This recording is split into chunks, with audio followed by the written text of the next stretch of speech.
Okay. Good morning, everyone, and welcome you all for this webinar session on Aatmanirbhar Bharat, a roadmap for inclusive growth, which is organized by Department of Humanities and Social Science, National Institute of Technology, Patna. Genius.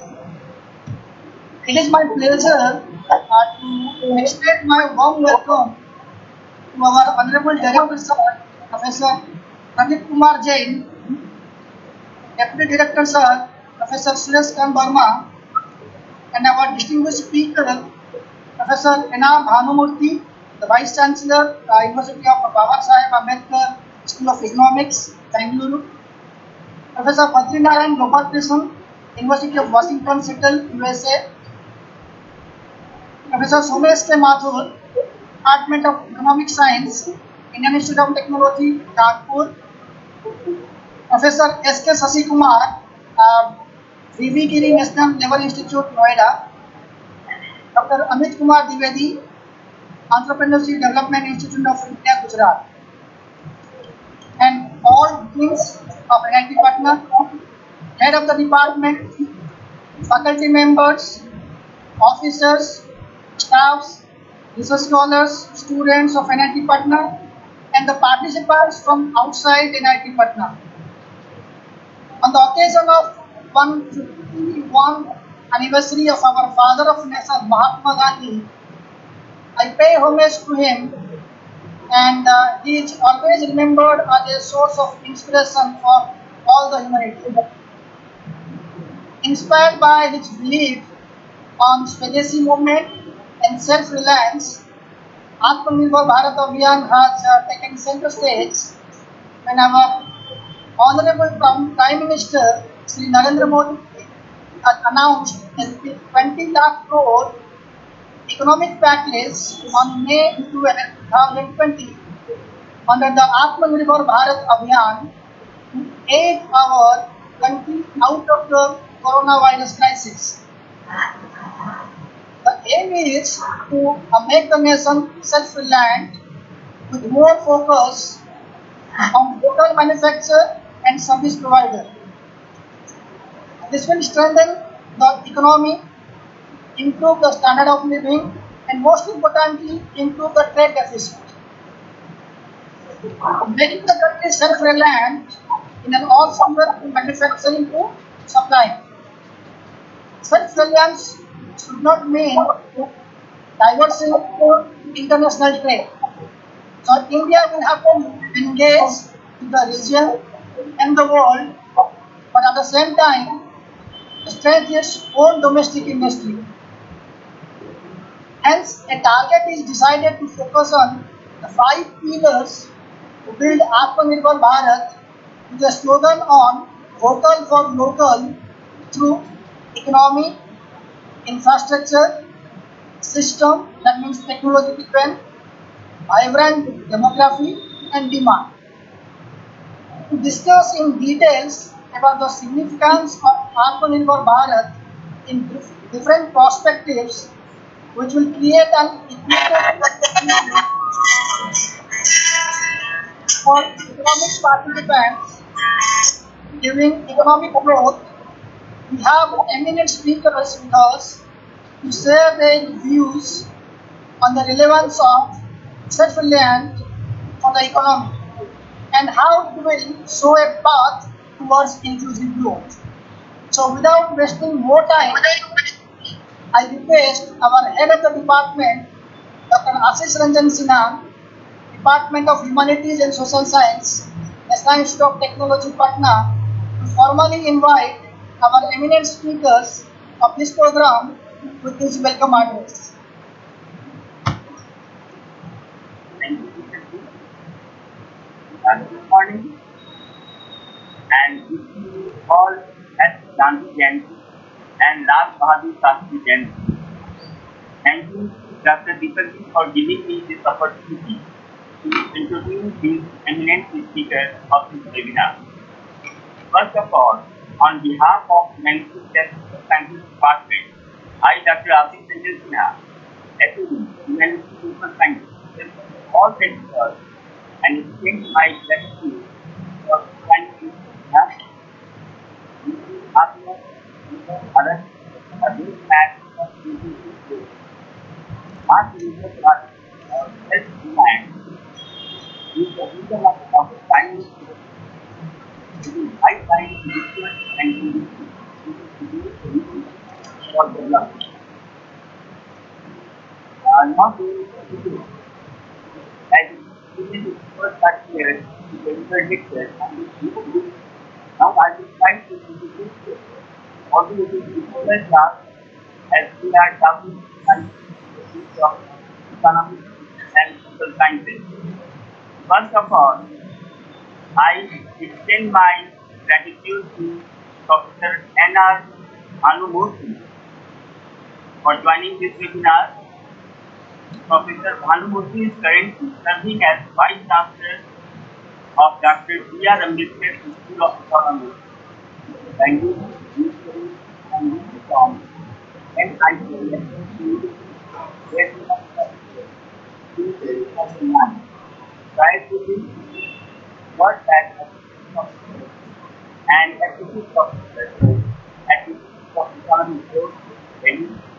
In research areas mathematics, economics, fiscal policy, intelligence, money and finance, active economy, and development plan. In this area, he has also research and 5 years.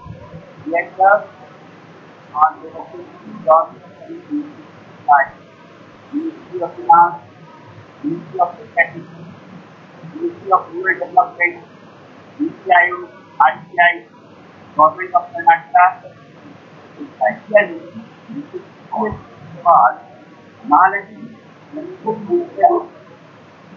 award for how to spend of quantitative economy and in art law by science for for high qualification and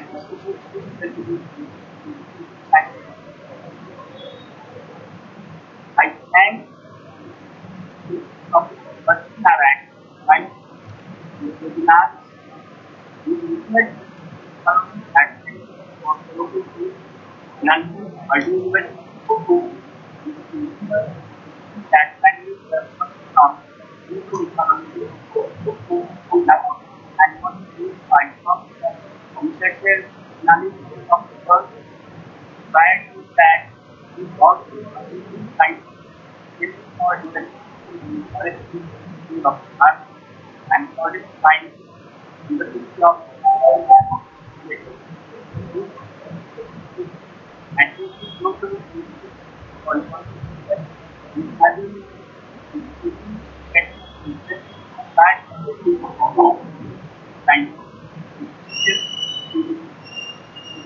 and managing people better and quantified research. We had spent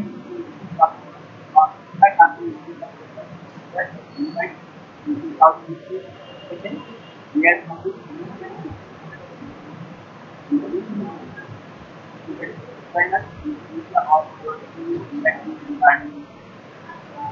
we also engage with consulting science. Thank you for Patni Narayan for joining us. I extend my gratitude to Martin for joining this webinar. This is the creative economic problem of the journey 2005 of the master as the United of and Martin is trying to Martin and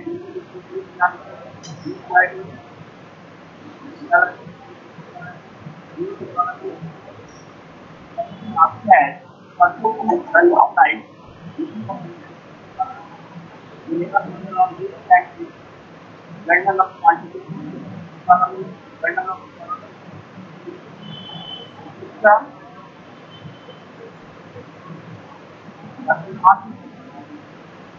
they associated with visual review with the excellence of artificial trade perspective to graduate and teaching at IIT London, Patna art and commerce and I active part for smart and commerce and both with we have contact material of research and use the meaning of business of smart responsibility of our utilization and user feedback we have as user of video like getting to like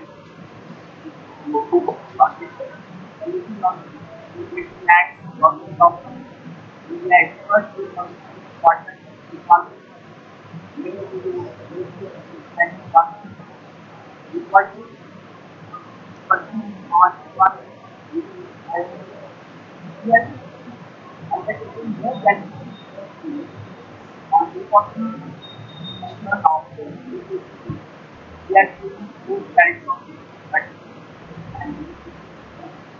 app, but some have like smart monthly but quality requirement has yet in the form of both artists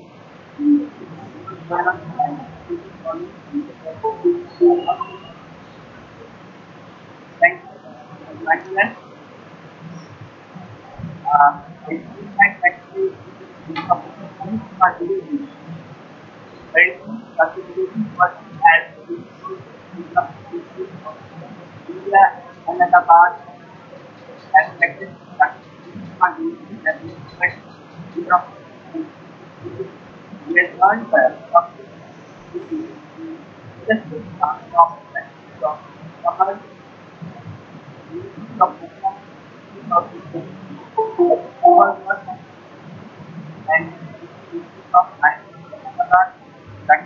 has great journal like and journal of population of the future, journal of development management, group that institute all and continue to be part of the global institute monitoring statistics with the statistics as during 2019 was the July 4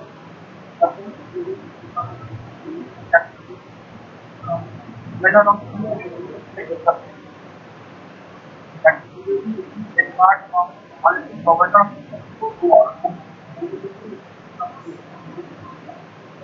thank you kindness yeah, I welcome all the participants who have joined the class. Thank you. Thank you.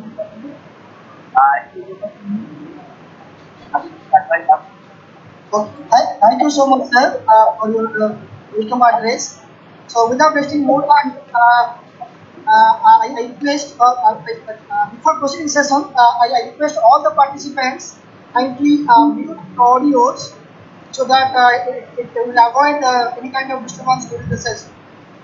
And there is a question and answer session at the end of the session. So, if you have any question, you can ask directly, or you can put a question in the chat box. I will address the question for concerned experts. So, now with this, I invite Professor N.R. Bhanumurthy sir to share his experience on the above theme. Thank you, Deepak. Can you hear me? Yes, I can hear you. Yeah. Good morning, everybody. Honorable Director of NIT Patna, Professor K. Jain, my fellow panelists, Professor Badri Narayanan. In fact, it is written Badri Narayan. Somebody Narayanan goes from south to north, it becomes Narayan.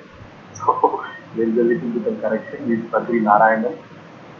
My good friend Somesh Mathur, Professor Sanjay Kumar, Mr. Dwivedi, other participants, and faculty of NIT Patna, Department of Humanities.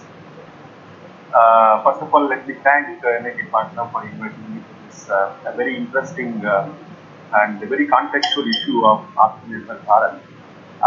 But most importantly, I think what is more interesting about this webinar is how are we linking this Aatmanirbhar Bharat with the inclusive growth strategy that is not new to this country.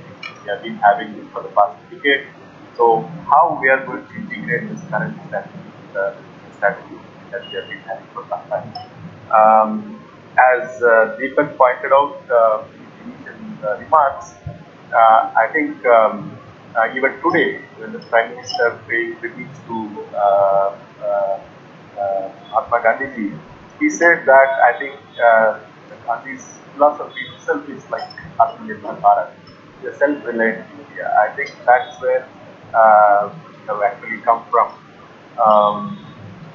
Initially, I used to get confused what exactly this is.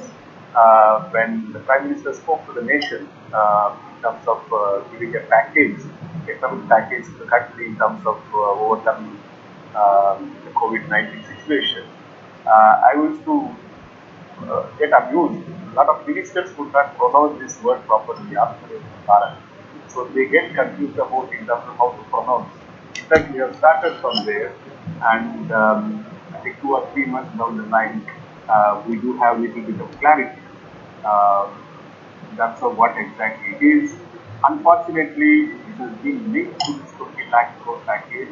I think that is something that we need to desist with. We cannot just link Aatmanirbhar Bharat only with the 20 lakh package, 20 lakh crore package we have. So what is this Aatmanirbhar Bharat? I think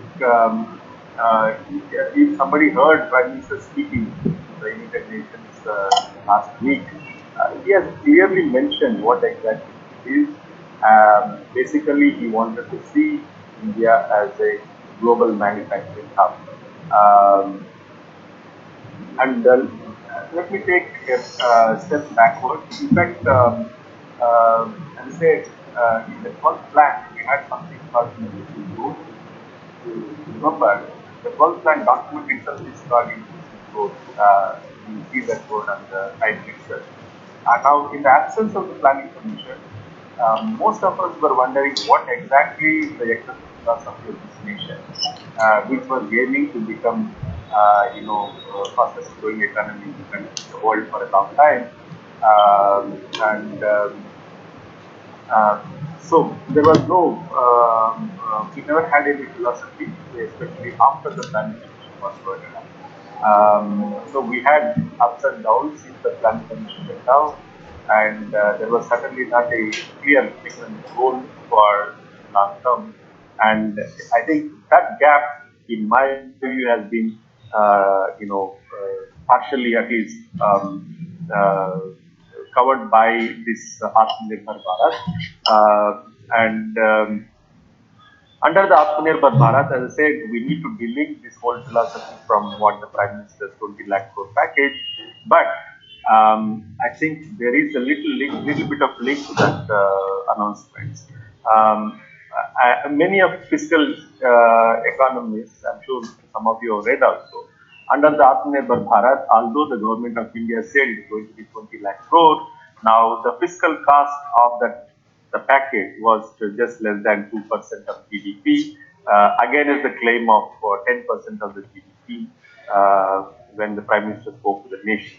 But what is more important in that package is it is not just the fiscal allocation that was more important in that package. I think the kind of reforms that have been highlighted, the kind of policy changes that have been highlighted. There are many policy changes in that package were certainly not requiring any fiscal kind of allocation. So I think that is the most important part of that Atmanirbhar Bharat.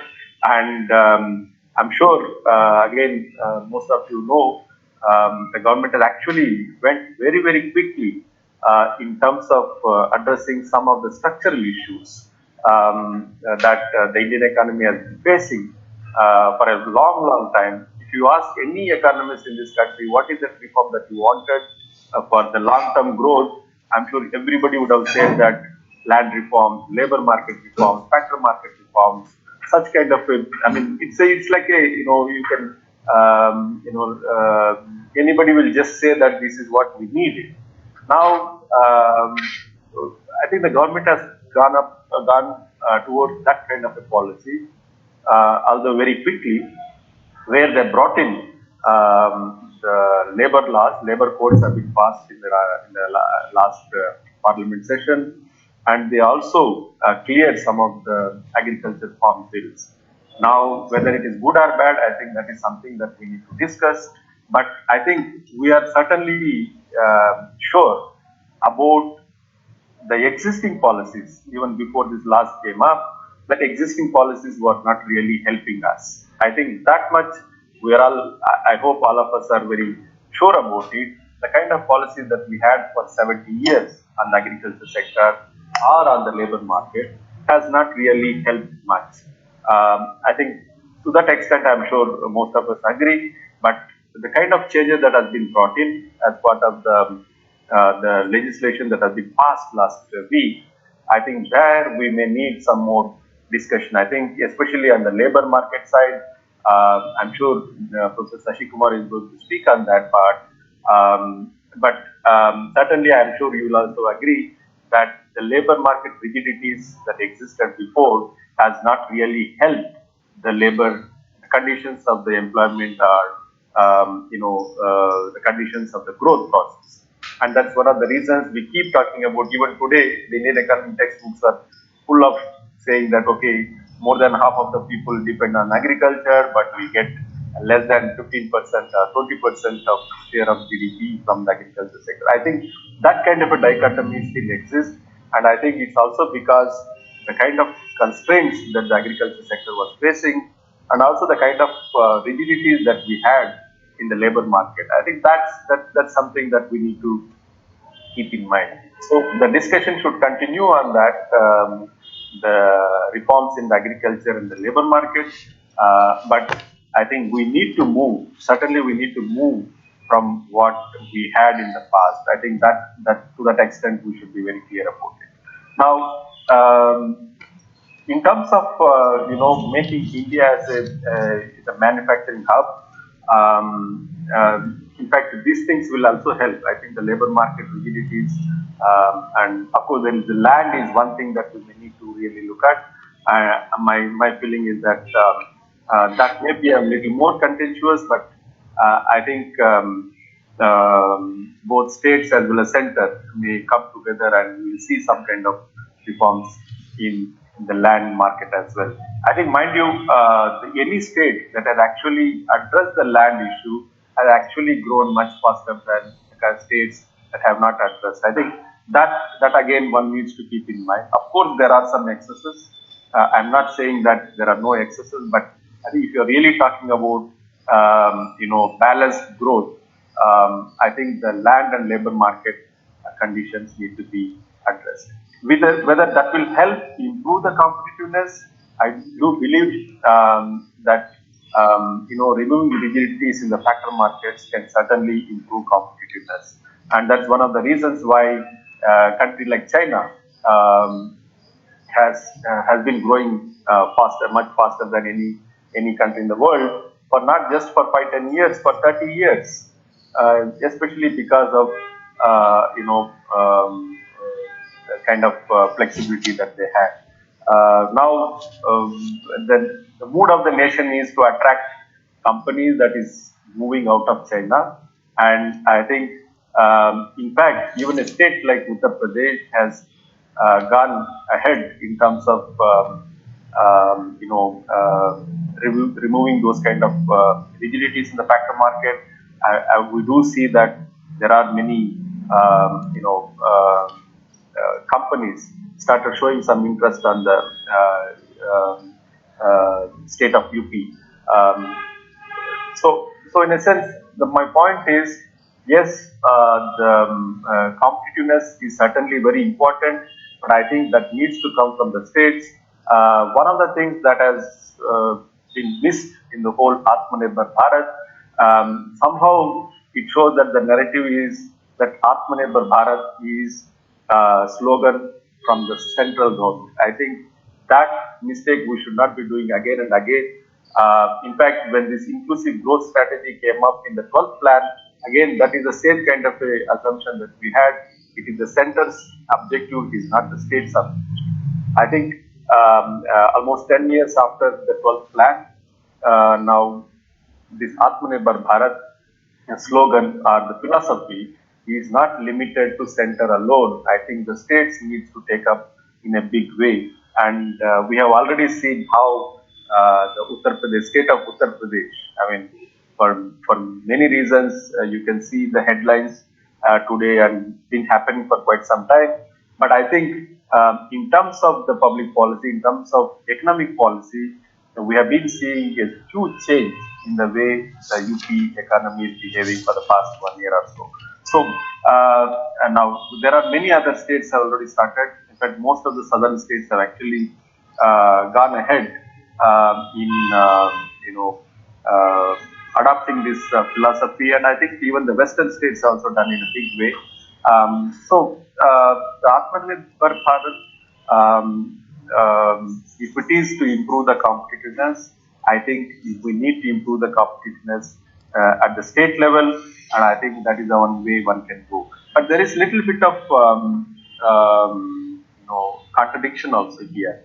Somehow, I think Deepak mentioned it was somewhere he used the word Swadeshi. I think Swadeshi is not really what do I say? When the Prime Minister made this statement, many trade economists started talking about it may be something like import substitution policy. I think there was some ambiguity in the beginning, but when the Prime Minister spoke to the United Nations, he made it very clear it is not import substitution policy at all. It is more to making, it is not against the trade. I think that again he made it very clear. And now the government is very clear that under the Aatmanirbhar Bharat, we need to have larger trade ties with countries. I think we need to we need to attract more investments, we need to attract more demand from the international market. I think that is where we need to go in terms of the Atmanirbhar. But then there is a slight contradiction, as I said. If you look at for the past 1 or 2 years, unfortunately, the government, as part of dealing with the global situation, India also started introducing tariffs, import tariffs on many of the commodities. Now we do see that there is recently also we have seen how they tried to restrict even the agriculture trade. I think those kind of tariff restrictions may not really help our journey towards Atmanirbhar Bharat. In terms of the inclusive growth, I do believe once we do implement the kind of policies that have been passed by central government, we will be able to have something. See, what is inclusive growth? There should not be, as we all know, the structure of the economy is actually skewed towards services sector. I think that's something that all of us know. More than half of the, GDP come from the service sector. On the other hand, the manufacturing has been stagnant at 15-16% for a long time, and I think agriculture sector also stagnant around 12 to 15%. Now, if you want to achieve inclusive growth, I think there is a need for shifting the growth process from services to industry as well as agriculture. We need to be shifting people from services to industry and manufacturing sector. And we had something called a strategy of achieving 25% manufacturing sector share. Somehow that has been forgotten for some time. If at all we need to provide employment opportunities for the kind of working age population that is going to come up in the next 5 years, I think there is no other option other than uh, uh, increasing the share of manufacturing sector. I think that, in my view, when we talk about inclusive growth, I think simply increasing the share of manufacturing to 25% is one big thing. One that should be the indicator for achieving inclusive growth in the economy. Can India achieve that 25%? I do believe, especially after the reforms in the factor markets, we would be able to achieve this 25% of share in manufacturing sector. And here I want to hint, at least for the students of economics, what is important right now in this whole Aatmanirbhar Bharat as well as inclusive growth, we need to start talking about structural transformation. I think the structural transformation is a lot of literature in that. We need to see structural transformation from services to the manufacturing sector. I think that should be the aim of the country. In fact, if you look at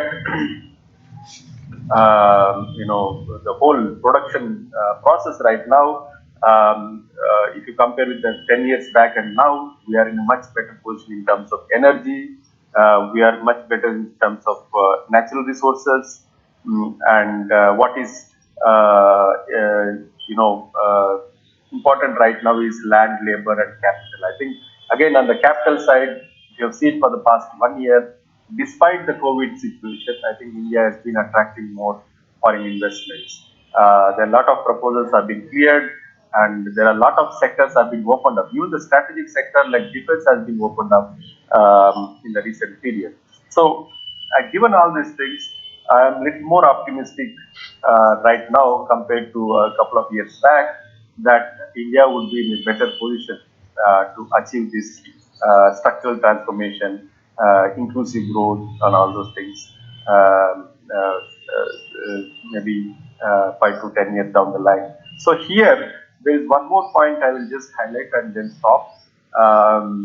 We had there was a lot of discussion a couple of years back about there is a very magical figure called 5 trillion economy, right? I don't know how many of you remember right now. Even in the policy circles, you don't see that number anymore. But I think what is important for us is we need to bring back that that ambitious GDP of 5 trillion economy. Maybe we don't achieve by 25, 26, maybe after a couple of years. But I think a aspiring economy like India, I think we need to have some kind of a strategy to achieve a 5 trillion economy. And towards that direction, I do believe this Aatmanirbhar Bharat would certainly help. Of course, there are many more things that government has to do. Before we even dream of becoming this 5 trillion economy. But I think we are certainly in the right direction. Of course, there are a little bit of missteps also, as I told. Imposing tariffs is certainly a misstep in my view. A country like ours, we cannot have tariffs. It's a big surprise for me.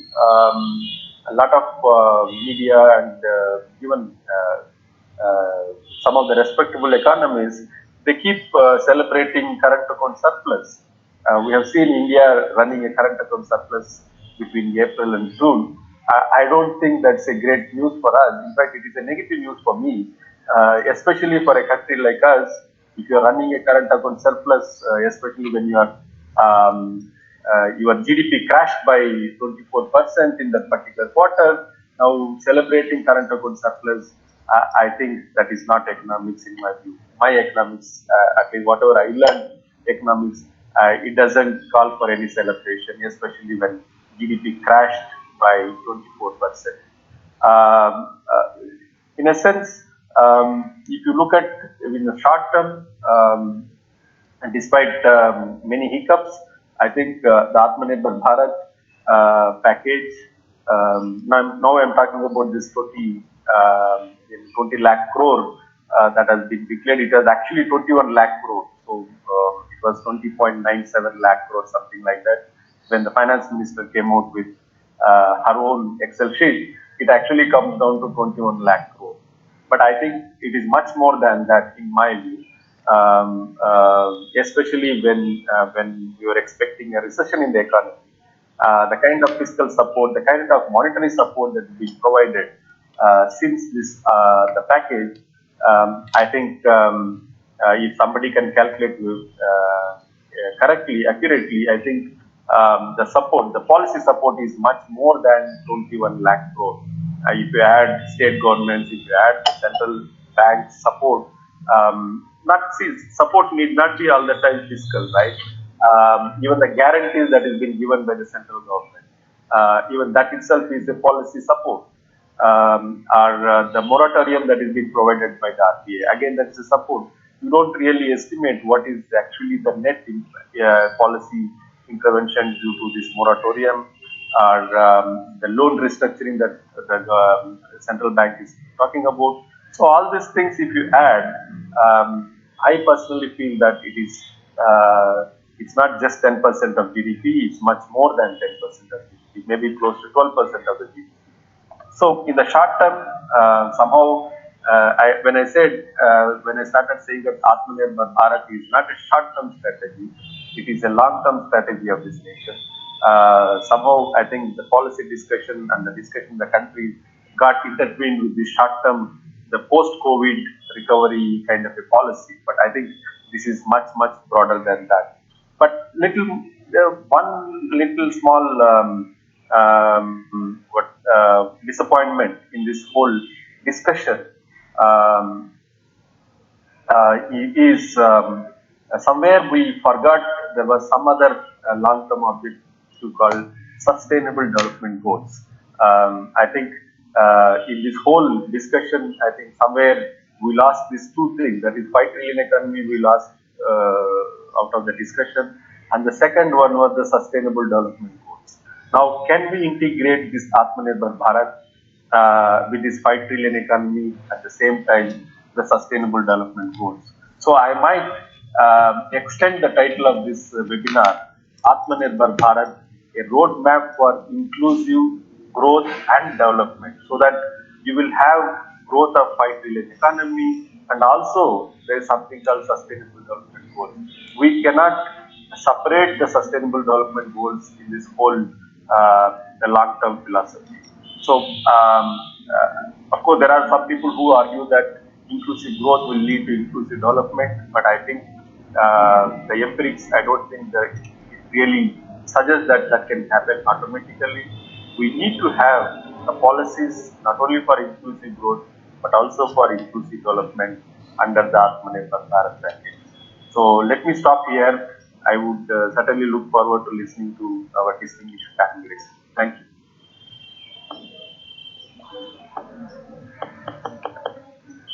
You have muted Deepak. Okay. Thank you so much, sir, for your insightful observation and sharing your valuable suggestions on how we can achieve inclusive growth and specifically for the development perspective. And be it the agricultural sector, Make in India program, or the competitiveness, and more specifically to achieve structural transformation by giving more priority to the manufacturing sectors. Thank you so much, sir. Now, moving to our next speaker, I would like to invite Professor Badrinarayan Gopal Krishna, sir, to address his speech. Thank you very much, Dr. Behra, for inviting me. I'm so excited to share the panel with Professor N.R. Bhanamurthy, who is a well-known academic, and we had a very nice discussion by him now. Also with Professor Somesh Mathur, who is also a very good friend, Professor S.K. Sasikumar, and Professor Amit Dwivedi. So I'm very happy to be in this panel, and I also thank the director of NIT Patna for making the introduction and writing. So the the topic of this whole panel is Aatmanirbhar Bharat, and particularly about inclusive growth of India. I have I actually I'm going to talk a bit generally, but based on some of the studies I did recently, I'll be sharing some insights that I got from the studies, very high level insights, particularly from a trade perspective. How is it? How is all the things that is happening now? How are they relevant? Maybe I can share the screen. Is it? Sir, I will allow you to share. Just a minute, sir. I Sure. will change the setting so that you can share the screen. Okay. So in the Yes, meantime, sir. I can. Yes, sir. You can now share. Okay. I stop this now. Yeah.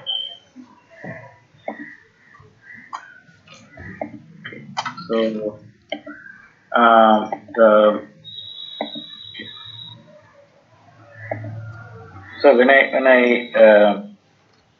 thought about this topic, and of course today is Gandhi Jayanti, so best wishes to everyone. So today is actually we remember three great leaders: Mahatma Gandhi, Lal Bahadur Shastriji, and also K. Kamaraj, who passed away on this day. So it's a very wonderful occasion to discuss about this topic. So the when like just I think a lot of points I wanted to discuss, Professor Bhanumurthy has already made, particularly about the confusion a lot of people have, even economists have, on the the ostensible or apparent contradiction between Atmanirbhar Bharat and trade. So I want to focus on that in this discussion, and particularly talk about what are the proactive proactive discussions that are part of Aatmanirbhar Bharat, and also Make in India, which is kind of leading to this, and the other protectionist parts which we usually confuse with this, which is happening in the rest of the world. So that's going to be my discussion. So let me set the stage, globally, what is happening globally. So in 2018, when President Trump, he had a lot of campaign promises made in terms of targeting China, increasing tariffs on China, and at that time, many people, including me, many economists, we thought it's kind of a laughable thing. It may not happen, and we actually, despite that, I did some analysis on that, and found that there there could be a lot of changes in terms of trade. Basically, many countries in the world can become pretty inward oriented, and the growth will be affected, but not as much as we see in the media. So basically, we are going to lead to a new kind of world where the world is more closed, but not much less prosperous. I mean, it is going to be a little less prosperous. The growth can be affected, but it's not as much as people talk to me. So, for example, some of the estimates we got were things like 1% lower GDP by in 10 years time. So those were the kind of estimates we got. Which is, I'm not discounting that, but what I'm saying is it's not a huge negative impact. All these trade restrictions that are happening globally, they don't have huge negative impact on GDP, on the economy, but they do have a pretty substantial impact in terms of exports and imports. Because many countries are doing this, so both the exports and imports can get hit, which means if the economists who are part of this discussion, you know that GDP is a function of consumption, investment, government, exports, and imports. So since exports minus imports is what is going to matter for GDP, when both exports and imports are falling, sometimes it can actually balance, and GDP can still be not much affected. So that's a broad story I was looking at like 5 years ago when we were doing some analysis, and it was quite surprising to me when I did the analysis and tried to understand what does it mean. But now we are facing the reality. Now we are facing the reality of U.S. raising tariffs in March 2018. President Trump came up with this order, and within 2 weeks, China came up with the counter order of discontinuing tariff concessions.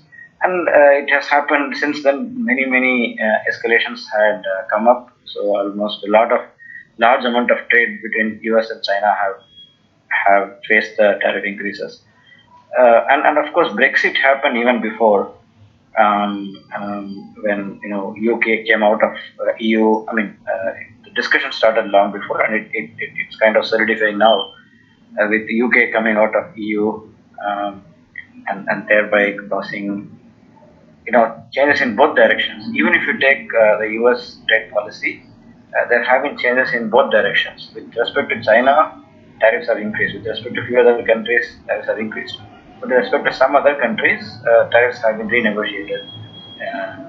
Increase and decrease have been a combination. Like if you take the US Mexico Canada agreement, USMCA, there have been a combination. So Brexit is happening. With Brexit also, I've noticed I've been working closely with some policymakers and industry associations in UK, and I find that there is a lot of appetite there to negotiate free trade agreements bilaterally. The UK has been discussing with they already strike the deal with Japan. They are discussing with the US. They are also discussing with India. So UK, after coming out of EU, is actually becoming a little more proactive in terms of trade negotiations. So there is a kind of uncertainty. On one side, you see US, which was the global proponent of free trade, now becoming quite a protectionist country. And on the other end, you have China, which has been quite like a communist country at the end of the day, although it has liberalized a lot, and it's kind of a very unique kind of economy. But they are right now, until recently, until COVID happened, China was almost like the flag bearer of free trade. So it was a kind of a very unique, contradictory situation globally, and that's actually not so good in the short, medium to long term, because nobody knows what's going to happen next. What happens if the political regime changes in US, or something happens in China, and something happens in UK. So things are so sensitive. So the changes that are happening are so dramatic. So we don't know what's happening. So now coming to India, sorry for taking a lot of time on talking about the world, but I think what is happening in India is, kind of there is some continuity on both aspects. The first aspect is, it is a fact that in the past few years, India has also increased import tariffs, and at the same time, India has promoted domestic production in terms of investment incentives and so on through Make in India particularly. And tariff increase is something that not many people have noticed, but they keep coming up both bilaterally with respect to specific countries, and also in budget. In budget, we have announcements on increase in tariffs on specific products, and most of them, are aimed at what we Professor Banamurthy also pointed out as import import substitution. So promoting domestic production to substitute imports. And this is what was happening so far with Make in India, and also it's not just this government, but in general, India has had India has among the highest tariffs in the world, and it's increasing. So that's one thing. So India is already increasing tariffs, but not as dramatic as US or China or UK and so on, but it is increasing. So now, with all this uncertainty, COVID-19 has added much more uncertainty. Nothing, I don't have to talk anything more on that. We all are very familiar. All of us are facing as an individual. But then, what is more interesting is COVID is leading to more trade tensions. Um, and even strategic difficulties. What we are facing in India with China and other countries. So there are all these trade tensions coming up globally. We have been discussing about how important is the global value chain going to be. So until now, global value chains or GVCs have been like almost like a buzzword. And now they're talking about, there are some technical terms now come up like recalibrating global value chains or resilient global value chains. So all these technical terms, what they essentially mean is, have more flexibility in terms of free trade. So don't just open up trade because free trade is good.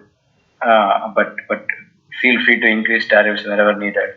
Feel free to restrict imports wherever needed, and try to avoid dependence on just one or two countries. Like the whole world is in a way dependent on China, so reduce the dependence. So these are all what is, all these concepts are coming up simultaneously, and I think we have come to some extent kind of a consensus. Like even people from different parties in different countries, I think they're now increasingly understanding that kind of what you can call as militant free trade, or going for free trade just because free trade is a good philosophy, is reducing now.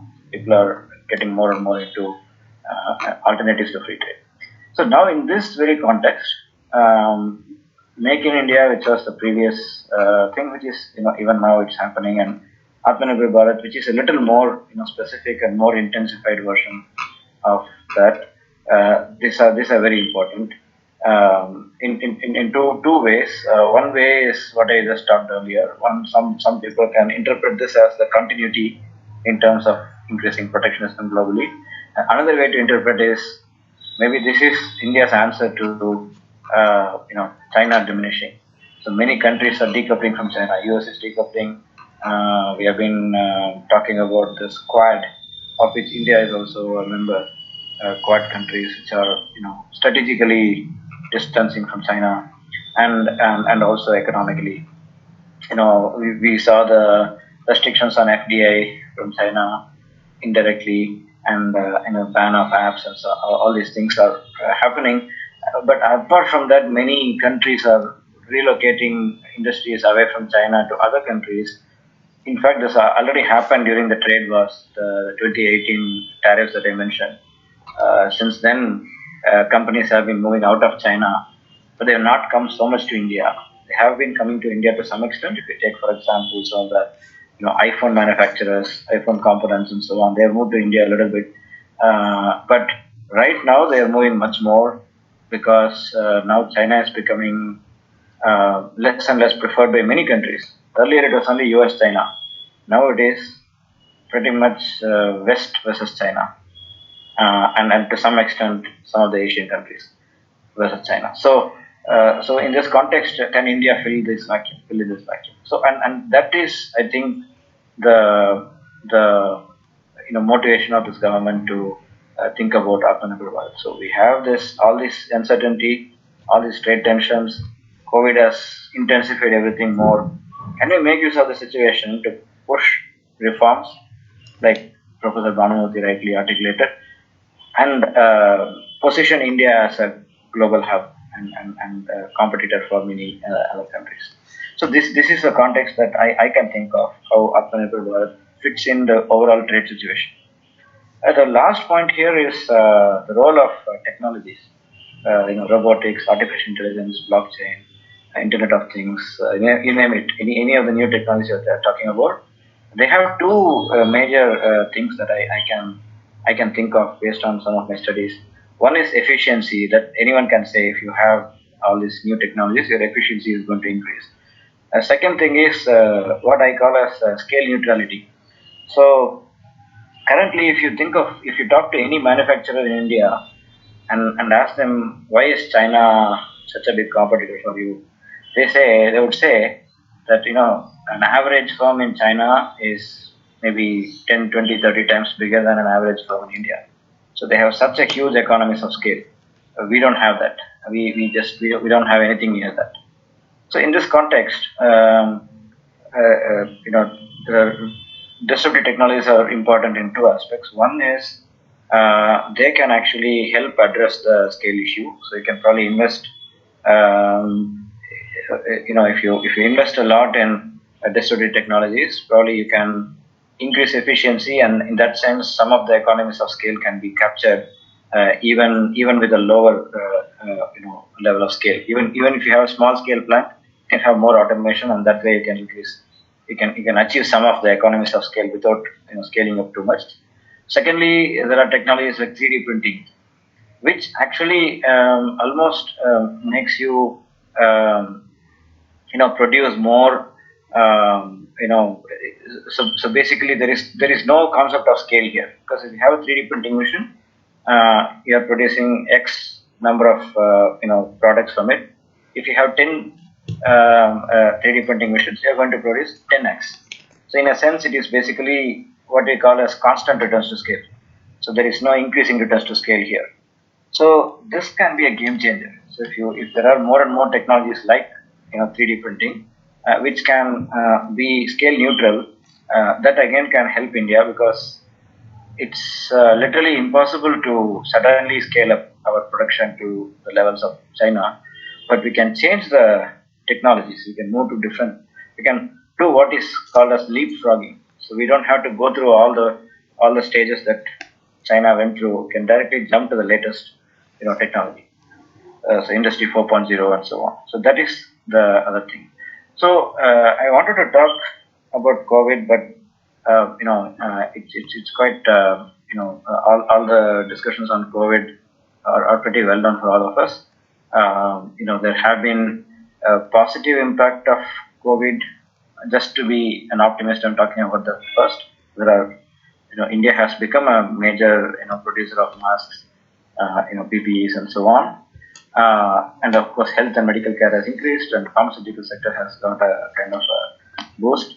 But then obviously there are many, many more negative aspects. Mobility, lockdown has restricted mobility of people, control of movement across the border, airline operations, air transportation sector has got disrupted. But then there is also the whole digital thing has come up, online education, online working from home, all these things are coming up. And then to some countries, this is not only about India, not about India, because India has not restricted this, but some countries have restricted medical and food commodities, and that is affecting the global supply chain. And actually the stimulus has increased. Professor Ganguly talked a lot about that, how the stimulus has been happening. Now, these are the actions that are taken by the government, by the industries, and so on.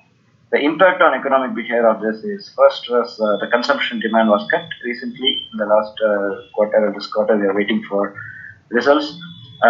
Then you saw the reduction in availability of factors. All the business and production, they got disrupted. Trade flow got restrained across the borders, and also the government started spending to counter all these things. So this is the overall thing about COVID impact. So now you take this COVID impact and think about the next few things. This is where I position the analysis I'm doing. I'll just spend like 5-10 minutes on the analysis, and I'll conclude. So the analysis I've done is based on a few different studies I did for Asian Development Bank, and then with some few co-authors, some academic studies we did with some few co-authors, and also with United Nations, UNCTAD, and so on. So few different studies. I've just taken some aspects here and put them together. So I'm basically looking at 2-3 aspects. One is to think about the trade war situation globally, all the global trade tensions. Second thing is about the COVID, and third thing is about the positive aspects of Make in India, Aatmanirbhar Bharat, and disruptive technologies. So I'm very briefly I'll tell you about the methodology. So I think the audience is more general, so I won't spend a lot of time on this. But I use this method called CGE modeling, computable general equilibrium. So it's basically like the economy is in a state of equilibrium today. Supply and demand are all matching for multiple sectors, and because of the shock, it's going to move to a new equilibrium, and we trace the impact of moving from one equilibrium to another. And this is a way to think about the whole economy. This is like all the activities happening in an economy. So we take this what we call as a GTAP model, Global Trade Analysis Project, which was a model and data that I used to develop at Purdue University, and now I use extensively for my work. So you basically it's a circular flow. It's basically how consumers buy products from the market, and the products can come from domestic market or imports, and consumers spend their land labor capital for companies, and the companies pay for that. Consumers save, and that becomes investment, and then you pay taxes, and the government spends on products both domestic and imports, and the companies can either trade among themselves, or they can import and export to other countries. So this is a very high level picture. So now with this kind of a model, we look at various aspects of how the equilibrium is disturbed and how what is the impact of that. So we look at we very carefully looked at the tariff increases that were part of Make in India, and also we carefully looked at the investment increases in investments that came from Make in India in terms of FDI and so on. And we also look into the trade wars, what happened between US and China and other countries. What is the impact of all these things on India's economy? So this is one part of it. Another part of it is the pains inflicted by COVID-19. And the third part is the disruptive technologies. What if we expand the technologies by 20% in the next 5 years? Something like that. We came up with some numbers based on the literature, and we did that. So this is a very brief, and this is the only result I'm going to show. Just one slide. So I show all the different scenarios that we did, all the different things that touch upon the things we discussed so far. The first thing is if you look at protectionism part of Make in India, which is the tariff increase in tariffs of different products, that has a negative impact on GDP, and it also reduces exports and imports. If you look at the positive aspect of Make in India, which is the investment, that has a larger positive impact on GDP. So in essence, Make in India has an overall positive effect. But if you don't do much of this reactive thing in terms of protectionism, it would have been positive. Now you look at the trade war, India actually can benefit a little bit because of the trade war between US and China, but not so much because both China and US are big economies, and when they shrink, even our export markets also shrink. And another thing is, China becomes cheaper elsewhere. If China is restricted by US, then it has some surplus production, surplus exports, which it can sell to others, and then we are going to face a lot of competition with China, more competition with China, and that way our exports can fall and our imports can also increase for the same reason, because now the Chinese exports become cheaper, so we may be, because they have excess supply, so we may be importing more from them.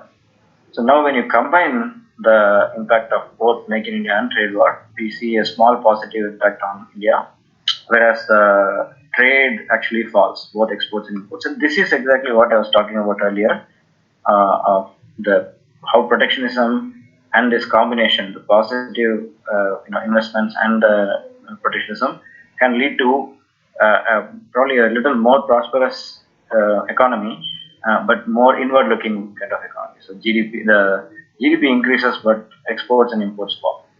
So now, if you just focus on Make in India, that is pretty much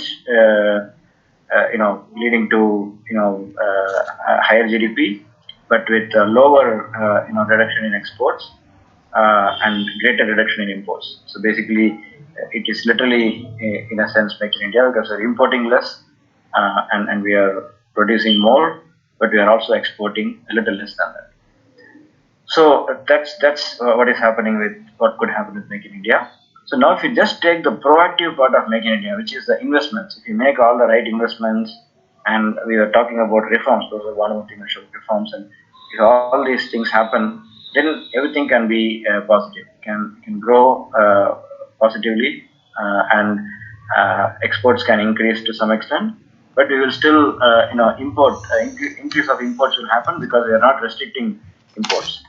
So restriction of imports only happens in the reactive scenario. So now finally, when you come to COVID, of course, it's catastrophic. I would frankly say that this is a very, kind of conservative estimate. And recently, when we tried to do this, it was much more negative. But it's kind of a wait and watch. Recovery can happen pretty fast. We don't know. When you think about digital technologies, they can have pretty huge positive impact. Positive, 7% on GDP and exports, and imports will increase, but not increase so much, because this is the way when we talk about. Also, Professor Bhanumati talked about current account deficit. In most of my studies, I don't pay so much attention to that because it's not, just like you mentioned, it's not fair to just say that for greater trade balance is good for the economy. It could be good or bad depending on various things.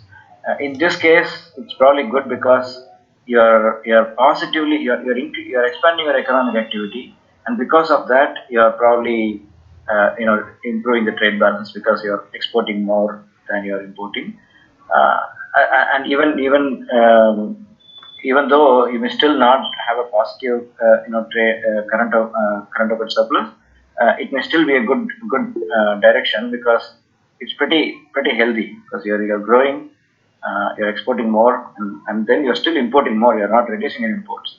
But what happened recently with COVID, the last quarter recently, is because we shrunk so much. We shrunk 25% in a quarter. That led to huge reduction in imports, and it also led to huge reduction in exports. But the reduction in imports were much more than the reduction in exports, so we got a current account surplus. But that's nothing to be happy about, like you mentioned. So this is a very last part of my discussion. Again, Professor Bhanumati also mentioned that our Prime Minister recently mentioned in the UN, GA, General Assembly, but also he even mentioned this in his Independence Day speech. I don't know how much attention that line he uttered made to the media, but he clearly mentioned that Aatmanirbhar Bharat is not only about self-reliance, in India and domestically, but also about exporting to other countries and plugging in more to the global value chains. So basically, we want to integrate more and more into the global value chains and be a hub of manufacturing and even agriculture. He was also talking about agriculture, and that actually justifies the focus on agriculture in the recent past. So the five pillars that we looked at, they are very positive. So that's basically the proactive part of Aatmanirbhar Bharat. I actually don't see any reactive part as of now, but in future when we start confusing this with Swadeshi and also the Make in India lens, then we might get into a lot of restrictions to imports and foreign investments. But I'm not a big advocate of no restrictions at all. So we have to have some restrictions. They have to be very sparingly used, and they have to be used with very strategic interests. And China is a point to consider here. It is important to consider different types of restrictions with China, as we are already doing. The ban on apps, restriction on FDI. So those things are fine because you cannot make economic arguments here. This is more strategic geopolitical interest, and there is no, we cannot compromise just because there is some small economic benefit. Then the next aspect is obviously COVID-19 is a major setback, but hopefully all the reforms that have been announced, all the packages, stimulus packages, just like Professor Bhanumati again mentioned, the guarantee, the credit guarantee, and so on, they matter a lot more than the actual money spent, because what the small businesses and even the big businesses they are looking for is some kind of certainty and some kind of insurance from failure, and that is what is being provided through these guarantees, and I think that's all in the good direction. But I again think that a lot more has to be done, but by the government, by the people, by the industries, everyone. So this is the time to cooperate and work together rather than pointing each other and blaming each other for the catastrophe and so on. So it has to be more kind of synergistic collaboration to recover. And the last aspect is the digital technology. So I talked about the how it can foster economy, through efficiency and scale neutrality. But there are very deep questions on inclusive growth, because that is a topic here: inclusive growth, inclusive development, sustainable development, and all these things. Two things that happen because of digital technology: automation and efficiency. What can happen is the less skilled laborers, unskilled laborers, they can actually lose their jobs, and because a lot of them can be automated. Even more importantly, we've recently seen. I've been discussing with, I think, wonderful engineering colleges similar to NIT, and I heard in the past couple of years that the placements have been suffering a little bit because for particularly in the IT sector, even programming can be automated with there are AI algorithms available to write a lot of programs. So basically, it's not that only unskilled laborers work that can be automated. Even intelligent jobs can be automated. So what this leads to is either if you're a person who is skilled enough to operate at a very high level, who can actually either develop those technologies, or people like us who can think about at a high level. We may not be of any much practical ground level use, but think at more high level.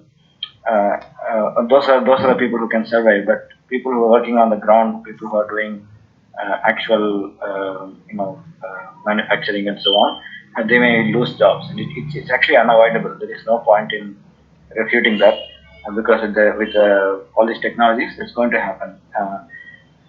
But on the other hand, there is going to be greater demand for laborers.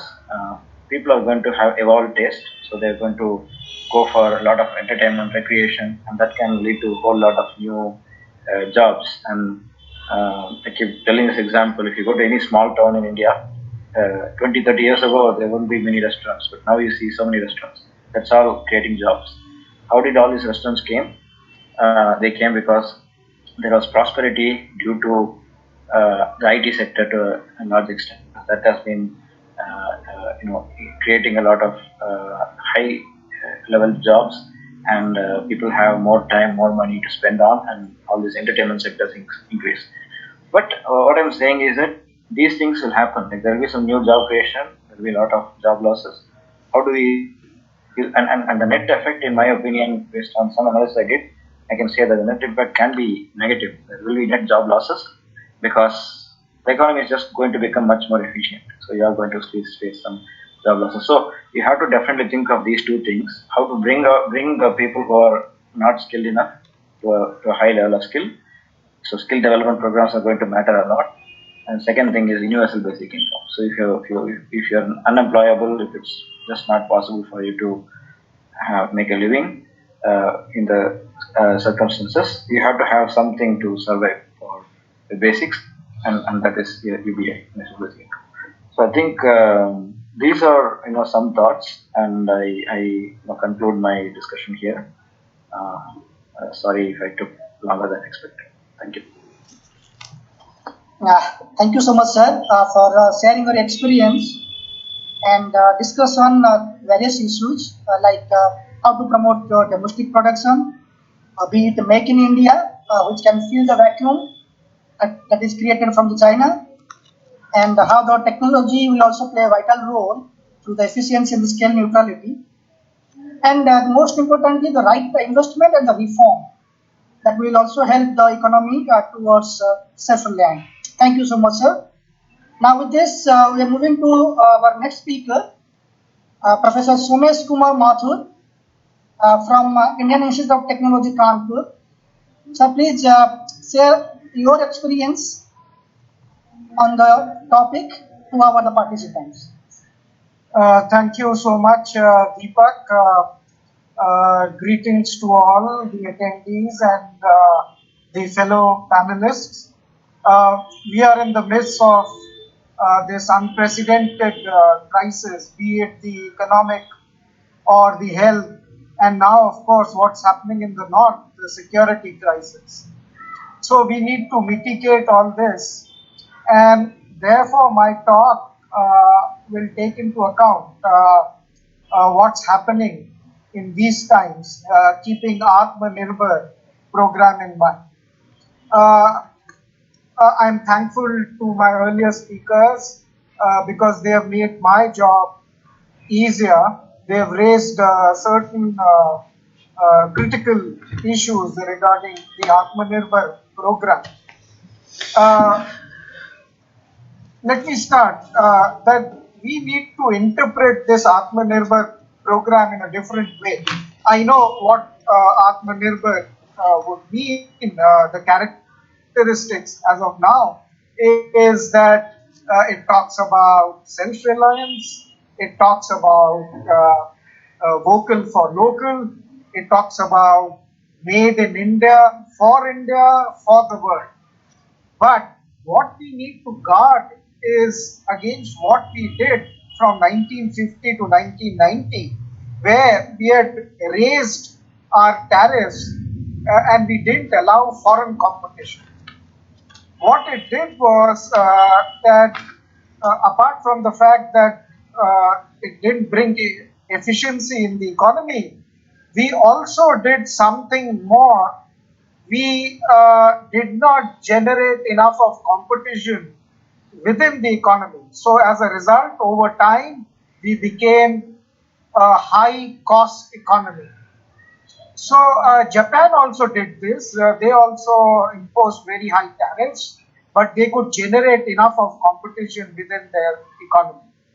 And 50s and 60s were time when most of the developing countries, whether it was Latin America, Argentina, Brazil, Mexico, or Africa, say Nigeria, Kenya, then the former, Soviet Union republics, Kazakhstan, Azerbaijan, now Russia, even China, US, they had imposed these import substitution policies. For example, China, for example, they protected their automobile industries in the 50s. Can you believe that they used to make only 5,200 cars in the mid 80s? But because of their protection policy, which they called as infant industry, they did quite well in terms of raising the bar. Even US protected their motorbike industry, the so-called the big bike that they would have. So we have evidence that this import substitution policy is a mixed bag. Of course, India now has a very varied industrial structure of what it was in the 50s. But then we did not have much of success as far as import substitution policy. So Atmanirbhar has to be redefined.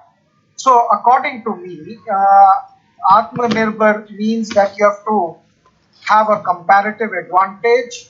Uh, that is what David Ricardo and Heckscher Ohlin were talking in the 18th and 19th century. And more importantly, we have to shift the comparative advantage in our favor. So the flying geese model, or what Posner and Vernon used to say in the 60s, that we have to shift the comparative advantage in our favor. So what it does is that it contests the old mercantilism belief, okay, that exports are good, imports are bad. You can see it even today. There are ministers in the government who would say exports are good, imports are bad, so impose high tariffs.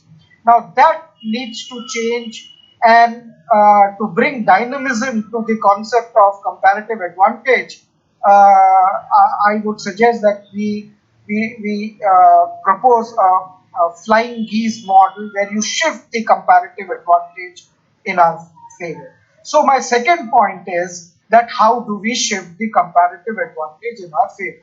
Professor Bhanumurthy, Professor Badri Narayan, and the other speakers will also speak on the same. But here are something that you could do. Say, investments in telecommunication, ports, highways, uh, infrastructure development, uh, connectivity are the core for shifting the comparative advantage in our favor. Village development is very important, and especially in the border areas, to take care of that security crisis that we have is also quite important. And like what China has been doing, we need to harbor the global value chains.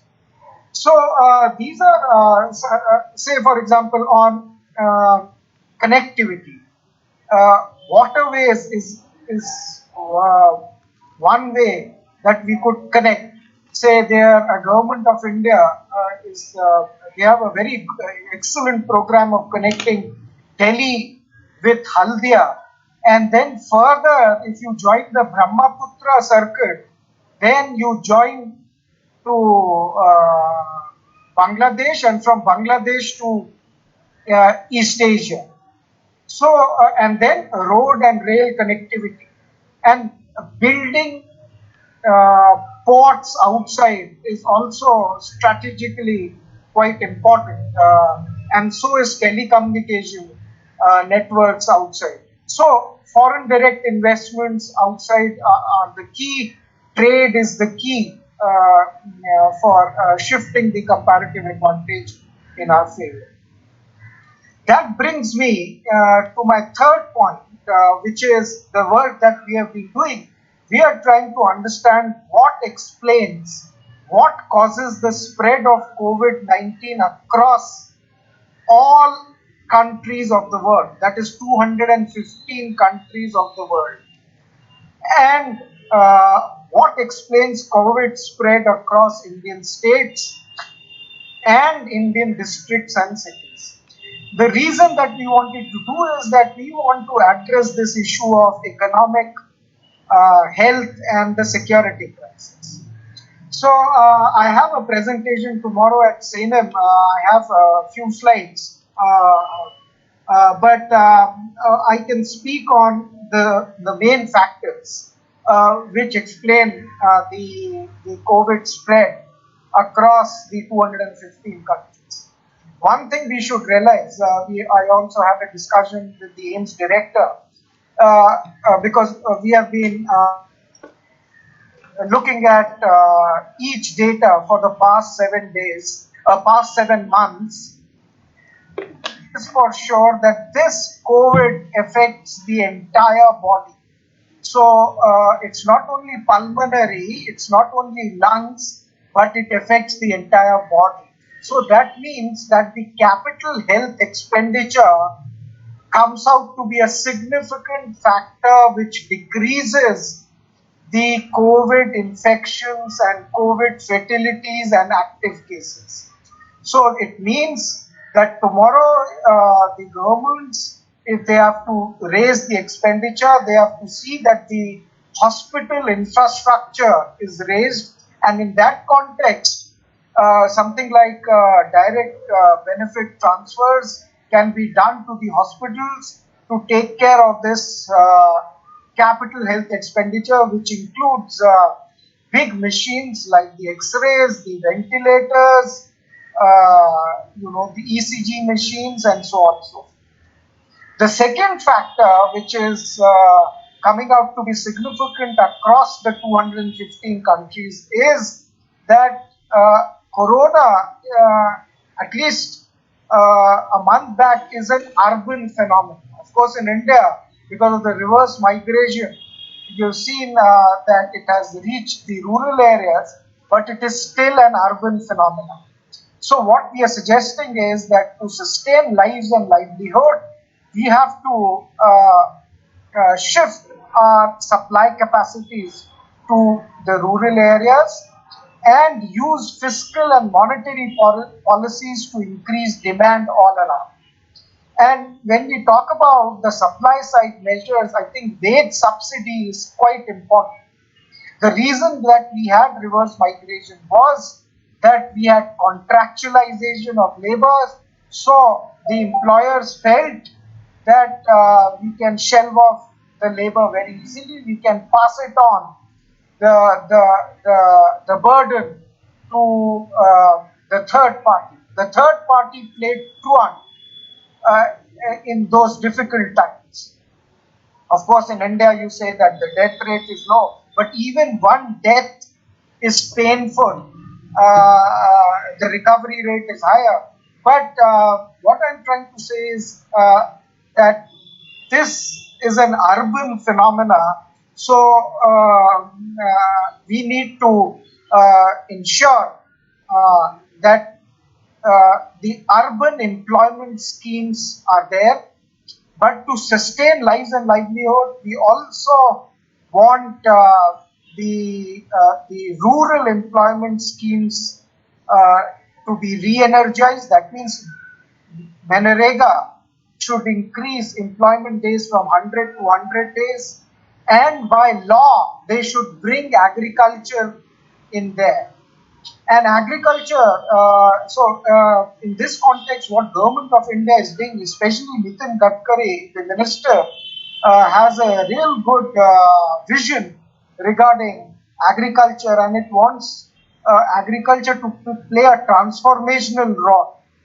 And it wants that the rural MSMEs, the agricultural MSMEs, to be used for transforming agricultural resources into alternative energy needs. That means, say for example, if you can use bamboo to produce biofuel like ethanol, if you can use methanol, if you can use corn, if you can use rice, if you can use paddy to convert it into ethanol, I think we need shifting of our agricultural cropping pattern from rice, wheat, and sugar, to which we give heavy subsidies, to the alternative energy needs. China lags behind because of these energy needs, and here there's an opportunity. Although these are corona times and opportunity will not be a good word to use, but these are also a times when you can uh, opportunity to uh, use agricultural resources for providing alternative energy needs. So agglomeration economies, which we talk in context of the urban sector, can now be used, say, in the rural areas. Say, for example, in the bamboo industry, agglomeration can be involved. And then we need to look at each sector, these 115 aspirational districts, and see what are those, the good points about these sectors. For example, specifically, one example I'm giving, Bihar's lychees can be promoted. Madhubani's paintings can be promoted. High altitude, this, what do you call it, the shehad, the bee, honey can be promoted. Similarly, northeast, there are strawberries which can be promoted. So these are times where you can, revitalize your agricultural sector. Stop giving these subsidies. See what happened in Punjab. You have excess production of rice, wheat, sugar. Then you have to give subsidies to fertilizers. Then you have to give water subsidies, the levels have gone down, pollution have gone up. So, Aatmanirbhar has to be redefined in the sense that we are talking about. Here, I have a couple of other points which are important because I was trying to explain what explains this COVID spread. So, capital health expenditures matter. Uh, Corona is an urban phenomena. Third, debt to GDP uh, decreases corona cases across the world. So, no matter what you do, you borrow from outside or you borrow domestically, these are times to take care of the poor, give money in their hands. So, direct benefit transfer scheme of the government of India would be really helpful. Fourth, BCG immunization helps. Okay, so remember those shots that were given to you when you were young for tuberculosis? That helps. Malaria incidence has also a mixed response. Similarly, we have around 30 more factors. I'll be talking about this tomorrow in the CNN conference in Bangladesh. Uh, but what is to be noted is that population densities don't come out to be significant. And then something, let me say, that the share of Muslim population also came out to be insignificant factor in the COVID spread, right? Then uh, in some states, population density matters because you find that there are 20 districts in India out of 735 districts, which has 80% of the cases. So at the end, you have to focus your energy to that containment zone. So that brings me to the last point. That what about this stringency index? So we took that Oxford University stringency index comprising of 13 different measures. So maybe they use principal component to aggregate it. But once we put it as a right side factor, this stringency has a positive impact on COVID cases and COVID fatalities, while index of stringency had a negligible impact on the GDP. Maybe the sub measures had an impact, but overall index had a negligible impact on the GDP, but it had and it increased the COVID cases. So that brings me to the last point that the design of this stringency was not proper. We could have had a partial lockdown right at the beginning. Who was stopping us from doing testing, tracing, using fiscal and monetary measures, making PPE kits? 3 months back, we were importing it from China. Now, of course, we have become self-reliant. So, we could have had partial measures at that point. Yeah. So that's all from my side. I'll be happy to take the questions, and as we go along, we have because we could go to the district level and state level to discuss to understand the COVID spread. All right. Thank you so much. Uh, thank you so much. Thank you so much, sir, for your insightful analysis on how India can achieve Atmanirbhar Bharat by focusing more specifically to shifting the comparative advantage in favor.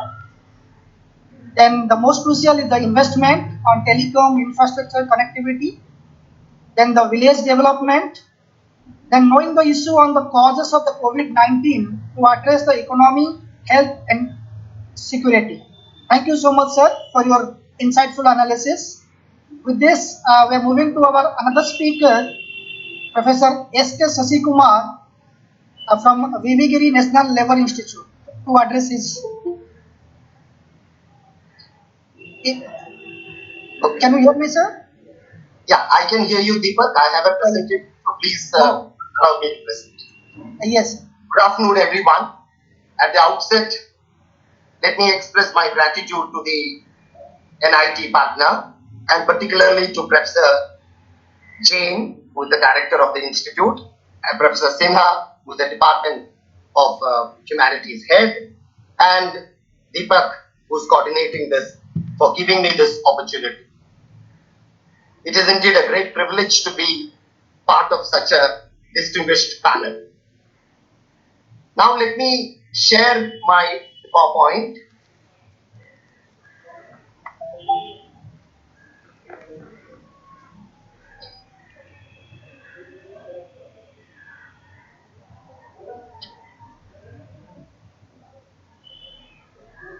Deepak, I hope you can see it.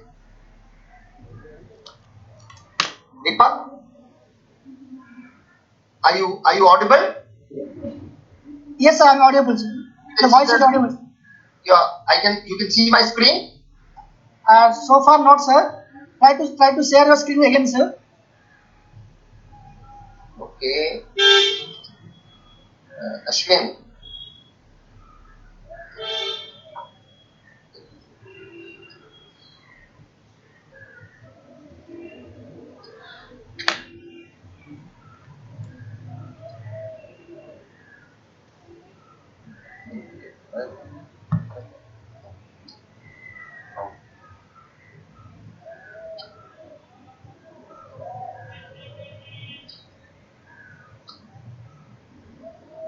Just give me a minute. Sorry, sorry for this.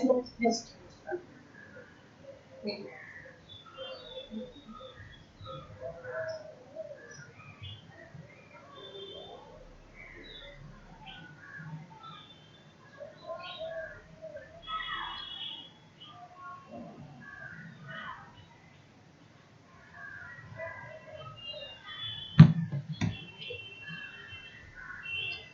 Can you see it now, Deepak?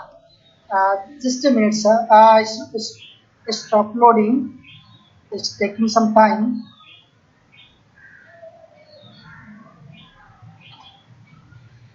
The slide is coming. Yes, sir, it's coming, sir. Okay, thank you so much.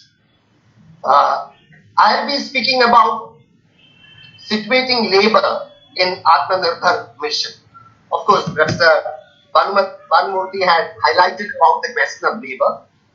And what I'm going to argue is, when you talk about Aatmanirbhar, particularly in the context of inclusive growth, what is central is inclusive labor market. Of course, there cannot be a better day to discuss this. Gandhi Jayanti, such a great leader, such a leader with such visionary and inspiring approach. If you look at Gandhi and self-reliance, what are the key messages that we can infer from it? One, independent yet interdependent. Two, optimum utilization of resources, including human resources. Three, emphasis on local. And the fourth, and most important, dignity of labor. He always argued, many of us have read Gandhi very carefully, he always argued that, there must be dignity of labor, not only in terms of what you do, but in terms of providing quality to what others do. That is where the central issue of self-reliance and labor comes in. And then, if you look at the present question of labor, some of these questions have already been addressed. The first pillar of Aatmanirbhar is around demographic transitions. We know that we are one of the youngest countries. We know that the dependency ratio is falling. We know that the demographic dividend is very long. India might have a demographic dividend something like 2030. We also know that 1 in every 5 young person, that's 15 to 29, is a young guy. Not a problem. But it's definitely important to use these resources. So that is where job becomes very central. But another point that I would like to highlight as a part of this demographic transition is we are also becoming old. It's equally important to understand. The 2018-19 economic survey had flagged this issue. Say our life expectancy at 60 is something like 13 to 14. There are pockets within India where the proportion of old is increasing. The self-reliance is all about human beings. Self-reliance is not just about work. It's beyond that. So use work as a means to protect everyone. That's very important. Second, a lot about globalization process has already been discussed. We were in a period of integration. Now we are seeing a lots of disruption. Presentation was also made by Badri regarding the kind of disruption that is coming up. We are going to encounter that. Export-led strategy, particularly to promote employment, will hit some kind of roadblock. That's definite. So we need to look at that. We also need to look at technological advancements. Again, issues were raised. The first issue is about the quantity of employment. Lots of studies on technology focus on what impact will the automation have on employment, quantity of employment. But for a country like India, what is most central is how is it that the technology can be used to improve the quality. That is very central. We also know that issues were raised earlier by the speakers about skill sets. Skill sets are going to change. In fact, many studies on India, on technology and labor, highlights what is going to happen is the kind of skill sets that will be demanded in the labor market is what is going to change. And now you have new forms of job. Say, there was a mention about the new code. If you look at the new code on social security, for the first time, we see references to like gig workers, platform workers. I'm not saying that the code addresses all this, but at least starting to recognize, we need to think about it. And that is the time, say, these demographic transition, globalization process and technological advancements were the mega drivers influencing the transformations in the world. And in 2019, when the International Labour Organization celebrated its 100 years, celebrating what? Celebrating standards that were set in 1919 onwards. The first standard was 8-hour work day. 8-hour work day. 1919, we're talking about. Now, those are getting challenged. So we had a big discussion in India, and also I edit a journal. We brought out a special issue on this question on what is the future of work? What kind of work are we going to see? That is the time when we had this outbreak and spread of COVID. Here, when you link a policy like Aatmanirbhar mission or a vision like Aatmanirbhar mission, it's important to understand we should not reduce everything to this question of COVID. This has again been raised by Modi very forcefully and very correctly. I completely support. Because there are certain immediate impacts, no doubt about it. There are immediate impacts. There are shocks. We need to get over these shocks. But if you look at issues like labor, more important is to address the structural issues. Some of the immediate impacts, like talking about migration. I work on migration. To presume that migration was just a COVID-related crisis is admirably wrong. It's wrong. Because there are so many structural issues related to migration. The rights of the migrants, the information of the migrants. We saw it. Everyone in India saw it. The kind of precarity that these workers encounter. It's not an immediate impact. It's a structural issue.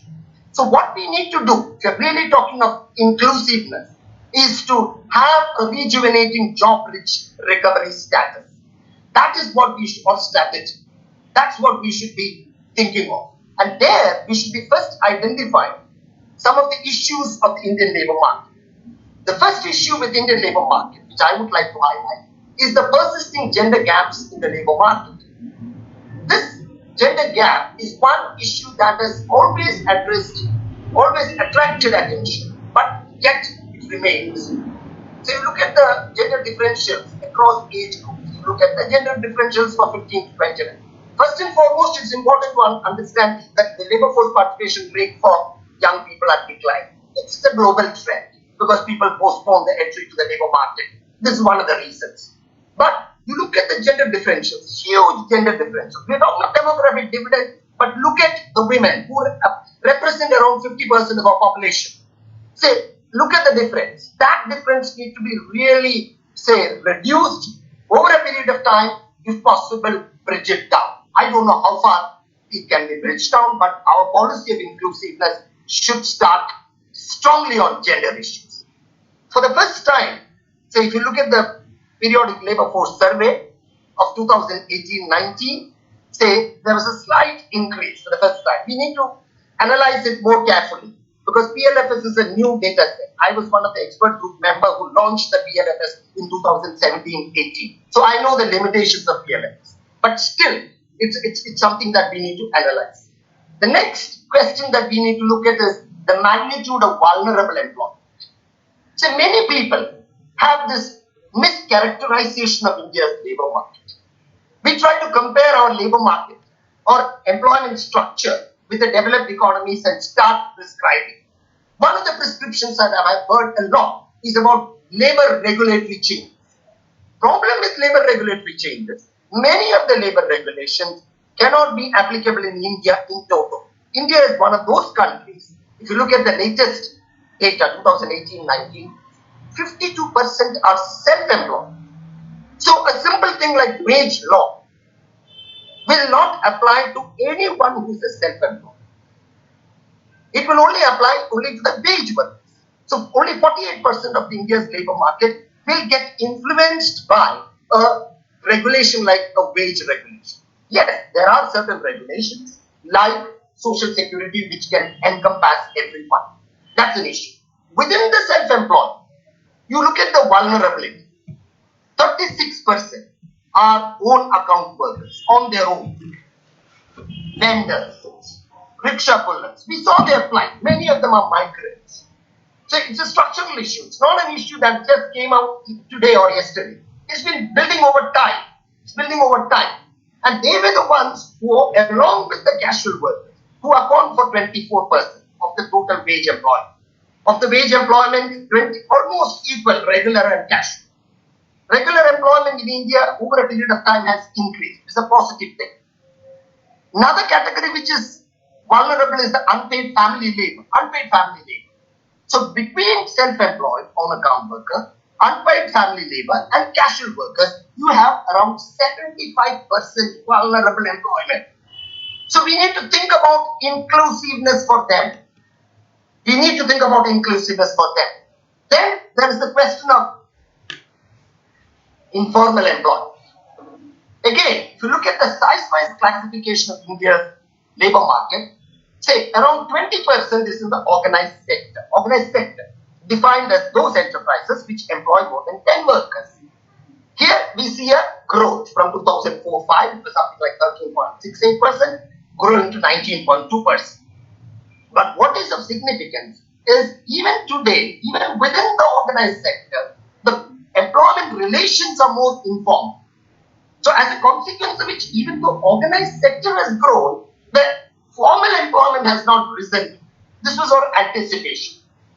Even today, we are only 9.98% which is formal. Yes, good thing is formal is increasing. Over a period of time, particularly in the last 5 years, there has been attempts deliberately to bring in more and more, say, wage payments under the financial systems and things like that, which is increasing formality. Another very good thing that is going to happen with the code, if it gets enforced and if the rules are made according to that, is that there is going to be a contract of employment for every employee, which is very essential. Because many of the informal employees face this difficulty. They don't have a contract of employment. So we need to include them within the sphere of labor market inclusion. We can't exclude them. Skill base. The references were made about skill. Even now, skill base is very low. Look at across the states. Across the states, this is a scenario. A substantial majority of the people, even today, are low skilled. And there are enough evidences, a reference was also made earlier, that technology can come and hit these low skilled people. That is why already they are at the margins. So if you really want to improve them, we need to think of technology as a means of inclusion. We need to think of technology as a means of inclusion. Otherwise, these low-skilled people will become further precarious. Next is the unemployment rate. We always say demography, youth, usefulness, productive, big size. But look at the unemployment rates among the youth. Look at the unemployment rates among the youth, particularly 20 to 24 and 25 to 29. I did a study for the BRICS last year. It's a published study also, where we have, after South Africa is also facing the same crisis.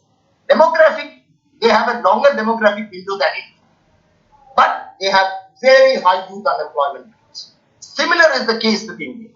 And these unemployment rates are rising sharply. Look at 11, 12 and 18, 19. And if you compare youth unemployment rate to adult unemployment rate, again, that is also rising.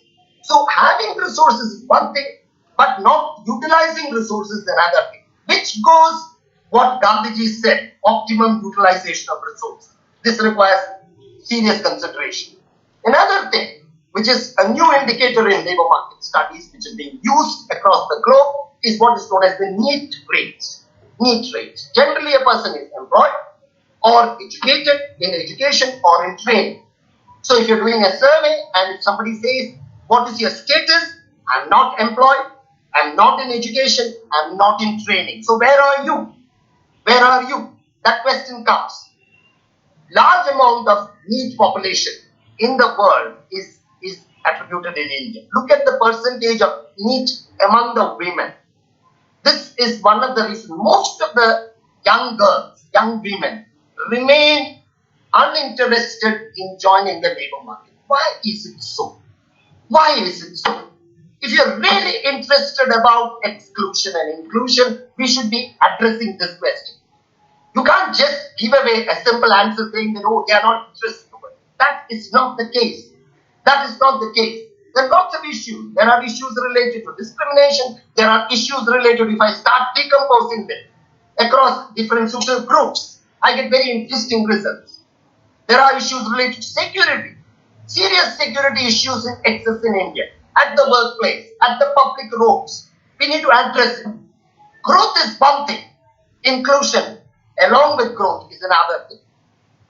Manufacturing employment. Again, this point was highlighted. I also completely agree with that. We have to really target our manufacturing. Look at the share of manufacturing employment in India. Aggregate 12.2%.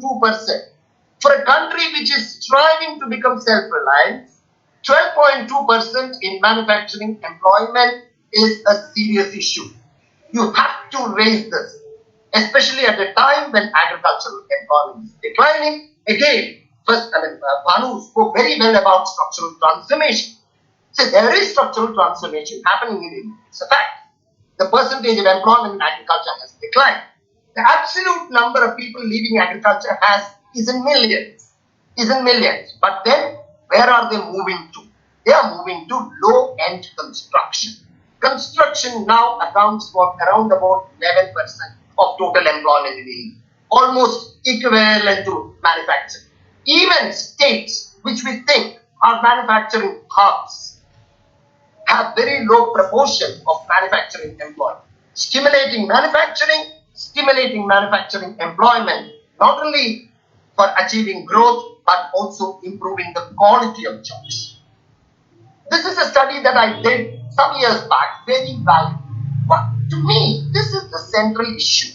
Why is it that the investments in India is sometimes not picking up? It's not picking up.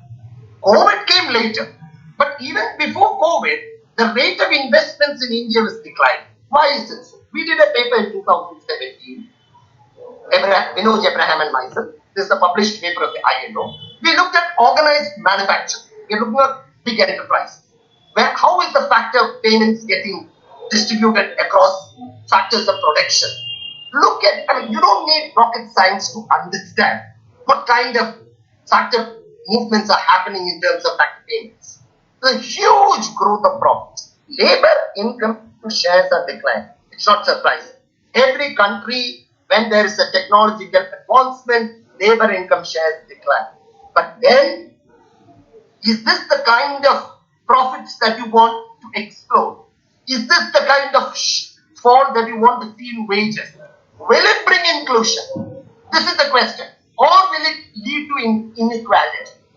If it's self-reliance, inequality has not much value. Yes, certain kind of inequality exists in every labor market or every country.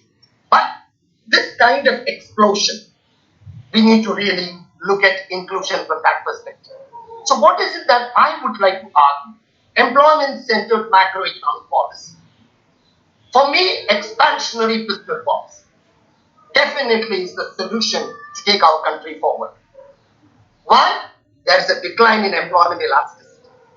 This is happening in India. The employment elasticity is declining. Obviously, when productivity increases, the employment elasticity comes down.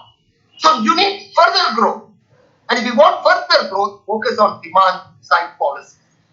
Here, sectoral strategies focusing on agriculture to me is central. Along with rural economic diversification. In the 80s, 90s and all, I thought, if you look at the 5-year plans at that time, a lot of emphasis was made to non-farm sector and rural areas. But somehow or other, we seem to have lost track. We are more into cities, building cities. Building cities is good, but at the same time, developing diversification opportunities for those who leave agriculture to earn better is equally important. Then, I told you, for me, this is a major issue. We are somehow or other sidestepping this. I was in some of the G20 meetings in the last few years. Every time, this is one issue that is posed to India. So we say that we are a very high growing economy. Then somebody says, how is it that you are achieving this high growth with such gender differentials? So that means that if your gender differentials are going to reduce, your growth is going to really pick up. Several studies are there. We need to, it's not that you push women just like that to increase labor force participation rate. That's not what I'm arguing. You increase their freedom to choose work outside their home and access productive jobs and just not increase energy. Several things we can have. We need younger women to be given more vocational education. We need large private sector and public sector starting dedicated vocational training institutes. We need vibrant education to work transition. We don't have a policy. We don't have a strong policy on education to work. That's a very individualized thing in India. It should become an institutionalized thing. We now have a portal, National Career Service, which is a very good initiative using embedding technology to improve the employment services. It's a very good model. But we must use it for women's employment. Industry-wise or cluster-based skill upgradation of women workers. We have certain industrial agglomerations where women are more in number. Quality and affordable child care in major Indian cities. So there are several studies which say this is one of the problems which deters women back. And if you argue that remote work is going to solve all this, it is just not taking place. Today I read McKinsey reporting that hundreds of women are giving jobs up because the kind of pressure that they encounter. The pressure that they encounter being at home, looking at the requirement of children, looking at the household chores, that along with their work sometimes pull them down rather than pushing them up. So I'm not a great fan of this work from home as a solution to improve labor force participation rate. There are certain acts, I told you, Maternity Benefit Act. I can take some credit in it. We did a study to show that how it can improve labor force participation rate. But there are problems. The moment the maternity benefit was raised from 12 to 26 weeks, it's one of the highest in the world. Immediately, many employers started not recruiting women. Yes, it's a problem. So now there's a possibility that it is getting converted as a liability, from a liability model to a fund model. So we have to learn from experience. As I said, sexual harassment at workplace. It's a very interesting act and it's a very important act. But then it must be implemented. Because even today you ask many women in the urban areas, why is it that you are educated and you're not going for work? security at the workplace, security on the roads is an issue. Skills, a reference was made. We always focus on skills create jobs. We forget sometimes that job creates skills. On the job training, again, it's a very individual thing in India. We need institutional. We need to nudge workers. In fact, I met some trade union leaders, very able trade union leaders from Europe, who argued that they now bargain for skills. Bargain for skills, not only wages. This is something that even our trade union friends need to think about, because skill is something that will improve your occupational mobility. Their quality apprenticeship for me is very, very central. Our apprenticeship systems have just broken. Has just broken. It's not working. It's not working. That's why you have high degree of youth unemployment, especially youth unemployment among people who have done vocational training. Combining work and school-based learning is ideal transition. And we should have clarity on occupation and skills in demand and recognition of skills. That's also very, very important. Talking of skills, look at skills as a lifelong learning system. Focus on a combination of competencies. We are too much centered about, say, a particular trade or a particular category. No, we need to have broader. I was looking at, the skills report of India recently. How do companies hire? Companies look for competence in terms of their specific, if you are looking for an instrumentation engineer, you are just getting 20% weightage there, 20%. The 80% are for other kind of behavioral issues. Your social skills for collaboration, your skills to solve problems and think critically and analytically. We should bring all this as an integral part of even vocational training institutions. Technology, as I said, we need to really think of redistribution of technology-led productivity gains. We have to make workers integral. If you're thinking of technology as an inclusive catalyst for growth, make workers integral. History is replete with examples. Lots of firms which brought workers as a part of technology upgradation, succeeded in technological upgradation, and also improving work and firm efficiency. That's what we should be thinking of. And use technology to formalize the informal. Digital tools. I think, yes, digitization has come on a big way. I think digital platform for counseling should be used, digital learning resources for workers. We are trying massive open online courses on employment issues, including youth employment issues. And also, we were in a meeting of MSMEs recently, and there many of them say that we don't get AI tools in terms of our design or marketing strategies. Make them into an open source. It's a very simple thing. These are things that can be done. Technology-driven labor market governance. Indian labor market governance. Again, Banu has talked about rigidity. There are lots of rigidity. Many of these rigidities are coming from returns, physical returns, rather than a particular provision. We need to really think in terms of enforcement through technology. Labor law enforcement, definitely through technology. Some efforts are being made. Inspection. Say, labor inspectors going to companies became a fun because there was a rent seeking. We don't want such a situation. We don't want such a situation because they have to do a job. Enforcement of laws. What is the point in saying that we are the best of minimum wage laws when we know 50% of the workers do not get minimum wages? We need laws which are enforced. Then it becomes inclusive. Otherwise, you are excluding someone, you have some kind of an insider, outsider within a firm. There was some reference about public employment programs. I am a firm supporter of this.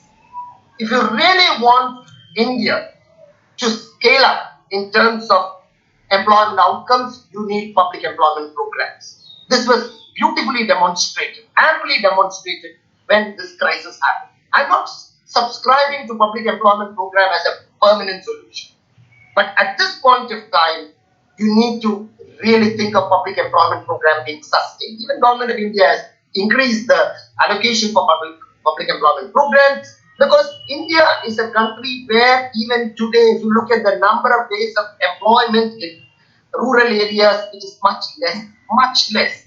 We sometimes look at the number of days of urban employment and then start comparing. We can't do that. And rural areas, the number of days of employment is less, and this must be backed up by public employment. Again, go beyond 100 is required. Not in all centers. Look at care.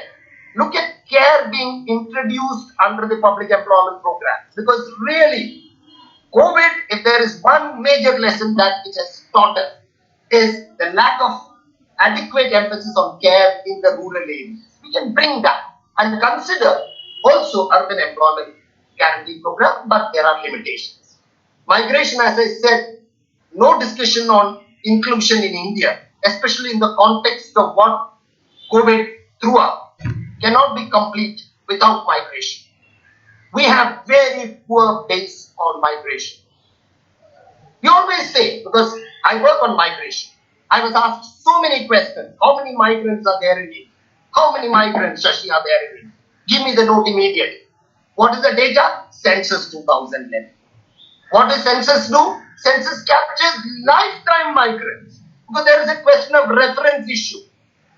Because if somebody is migrating for, let's say, 3 months, which generally the short-term and vulnerable and circular migrants do, less than 6 months, you are not considered as a migrant under the census definition.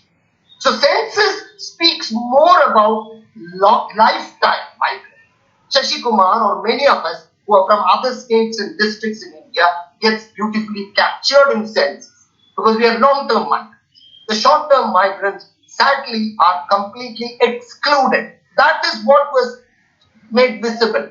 Even in Supreme Court, there was no information, reliable information on how many migrants were there in India.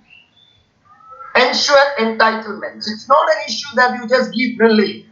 Migration is going to be an integral part of India's development process. Let's accept that. Unless and until you really push up the rural area, portability of social security entitlements. We now are talking about very good thing in terms of one nation, one ration card. Creating migrant support structures. When the migrants were in crisis, they never knew where to go. Right now, I am editing a special issue on Indian Journal of Labor Economics, along with another very major professor, Professor Ravi Srivastava. There are 17 papers, 12 of them deal with the migrant crisis. So I know the kind of crisis they really encounter. They did not know where to go. Which place they should go for work, assistance.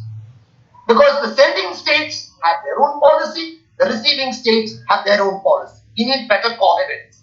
And as I said, let's situate migration in a development and rights-based perspective. Because that is very central for inclusion. Because we have seen a lot of exclusion. We have seen migrants being excluded thoroughly. And again, if I start breaking up across social groups, I see very disturbing results. Very disturbing results as far as short-term migrants and circular migrants are concerned in terms of their existence. And the last slide. So it's very clear. We're talking about an inclusive labor market which is central to growth, integrated and multidimensional approach. Don't focus on quantity alone. Let's talk about quality also.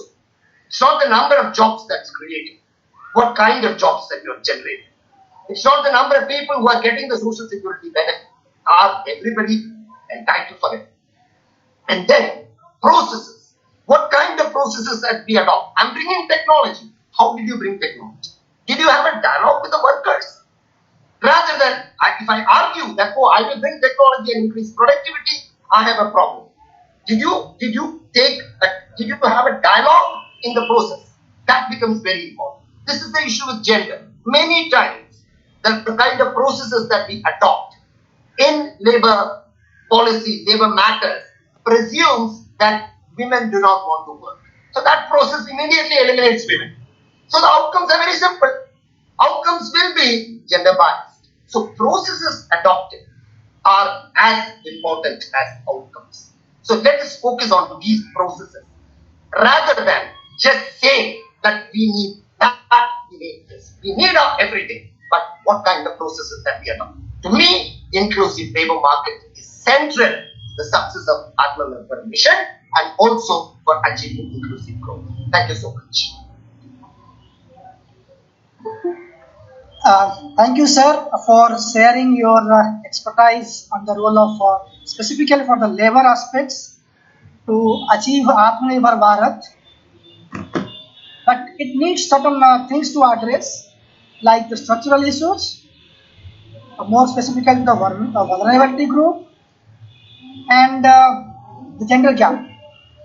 So the approach supposed to be the employment-centric macroeconomic policies with technology-driven labor market.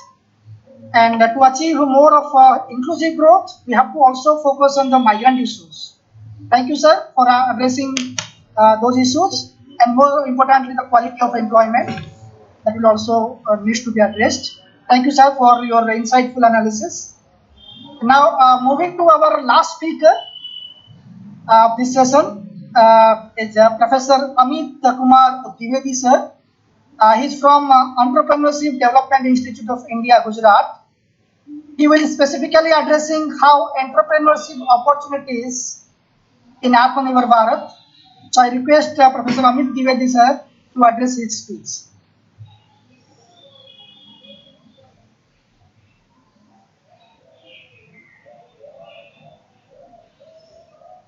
Amit, sir, can you hear me, sir?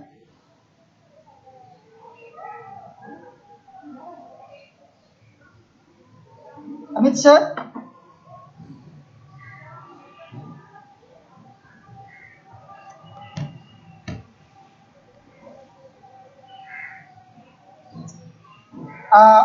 Dr. Amit, sir, can you hear me? I think he's having some difficulties. So before moving to the next speaker, I think we have a couple of questions. So I will read out so that if our expert can give the. I think he has joined. Can you hear you, sir? Amit, sir? I can hear you. I can hear Dr. Deepak. I can hear you. Okay, sir. Please proceed, sir. Thank you.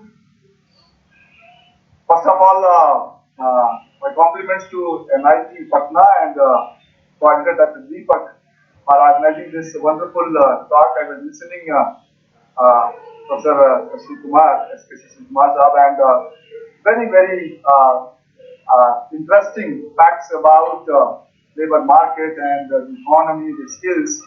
I was listening, and also the previous speaker, Professor Mathur. I'm going to talk a bit about the entrepreneurship, which is again the important phenomena of Aatmanirbhar Bharat campaign. And I'll be talking in detail about the opportunities which exist in this Abhiyan, and students who are listening or participating, or the faculty members who are there, they can again take it further and discuss in the classrooms, in the various forums, so that people can know more about the entrepreneurship opportunities and the startup opportunities. Dr. Deepak, is it visible to my screen? Yes, sir, it's visible. It is visible. Okay, thank you. Thank you very much. So, I'm from Entrepreneurship Development Institute of India, the only institute that has a PhD and entrepreneurship PG course, and it is in Gujarat, Ahmedabad. And we have been teaching, training, building capabilities, and doing research in entrepreneurship only. We know only entrepreneurship, we don't know anything else. And we have our own incubator, we have our own regional offices across country and outside India. And we are working with government ministries, central government ministries, and state various state governments to develop entrepreneurship at every level. Means either you talk about tribal entrepreneurship, party entrepreneurship, rural entrepreneurship, youth entrepreneurship, or healthcare entrepreneurship. We are working everywhere. And we are leading government's biggest scheme for rural entrepreneurship, that is SVEP, Startup Village Entrepreneurship Program, and we are working in about 60 plus blocks of country, and we are creating enterprises at the rural level. So I'm going to talk about entrepreneurship, but my slide again starts with some data that is compiled by Professor Angus Madison, a known economist. And he compiled many economic data, including India. And I was browsing through, and then I've seen this slide, this particular graph. And then I was surprised that in century one here in the 21st century, in century one, the world GDP share from India's side was more than 30%, which was really surprising to me how it was and what is the situation today. And in past 2000 years, from number one became somewhere that makes no sense to the globe and to our existence and stuff. Why it has happened? I was also seeing many economies were not there at all even in century one.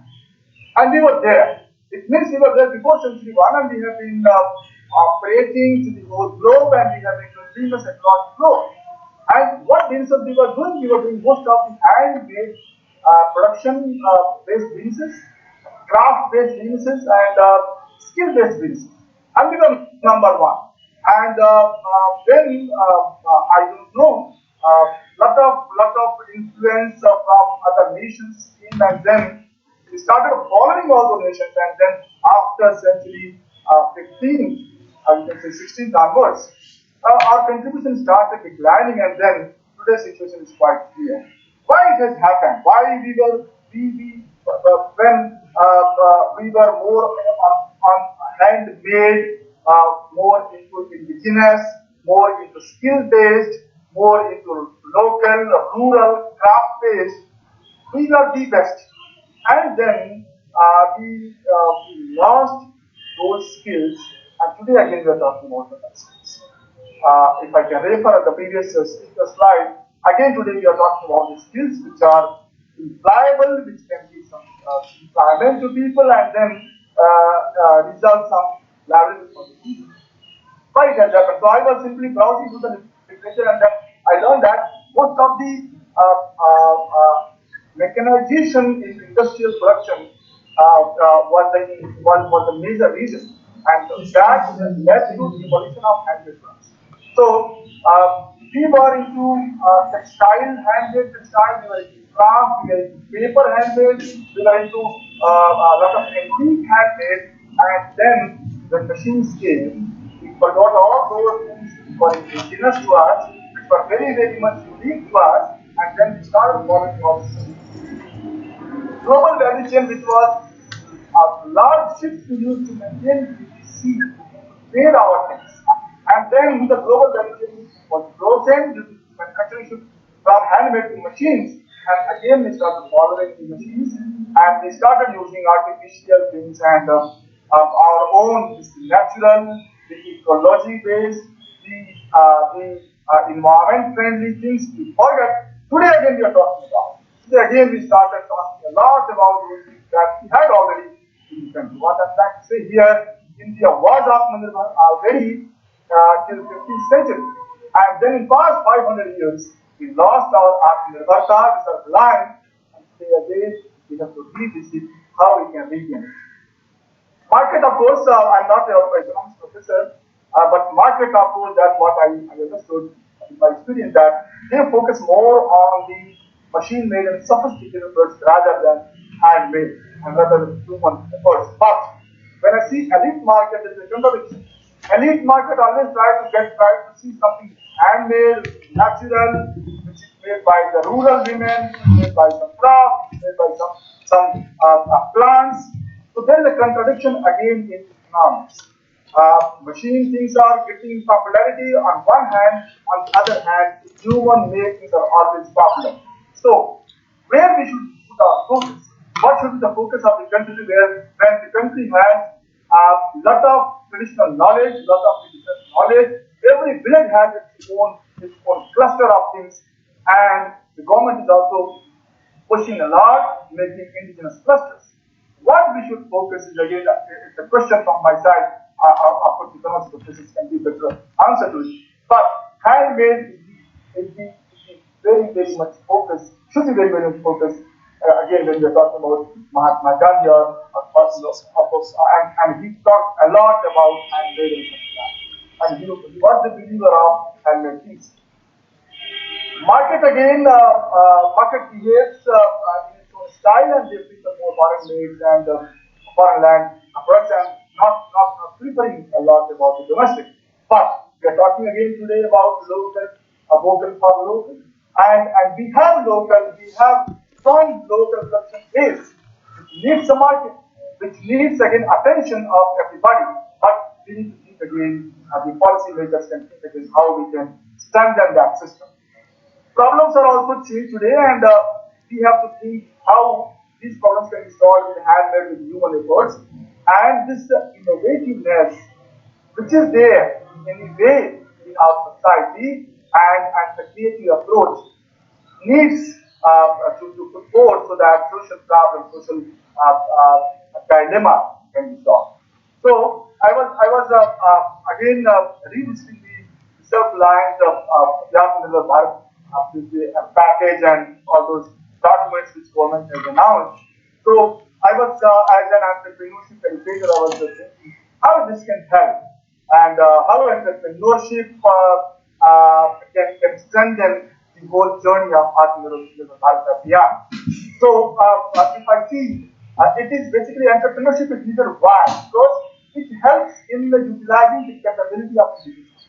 When we are in the job market or when we are doing some job for others, mostly we do our duty or responsibility for a certain limited area. Like if I am a professor, I have to teach and I have to research.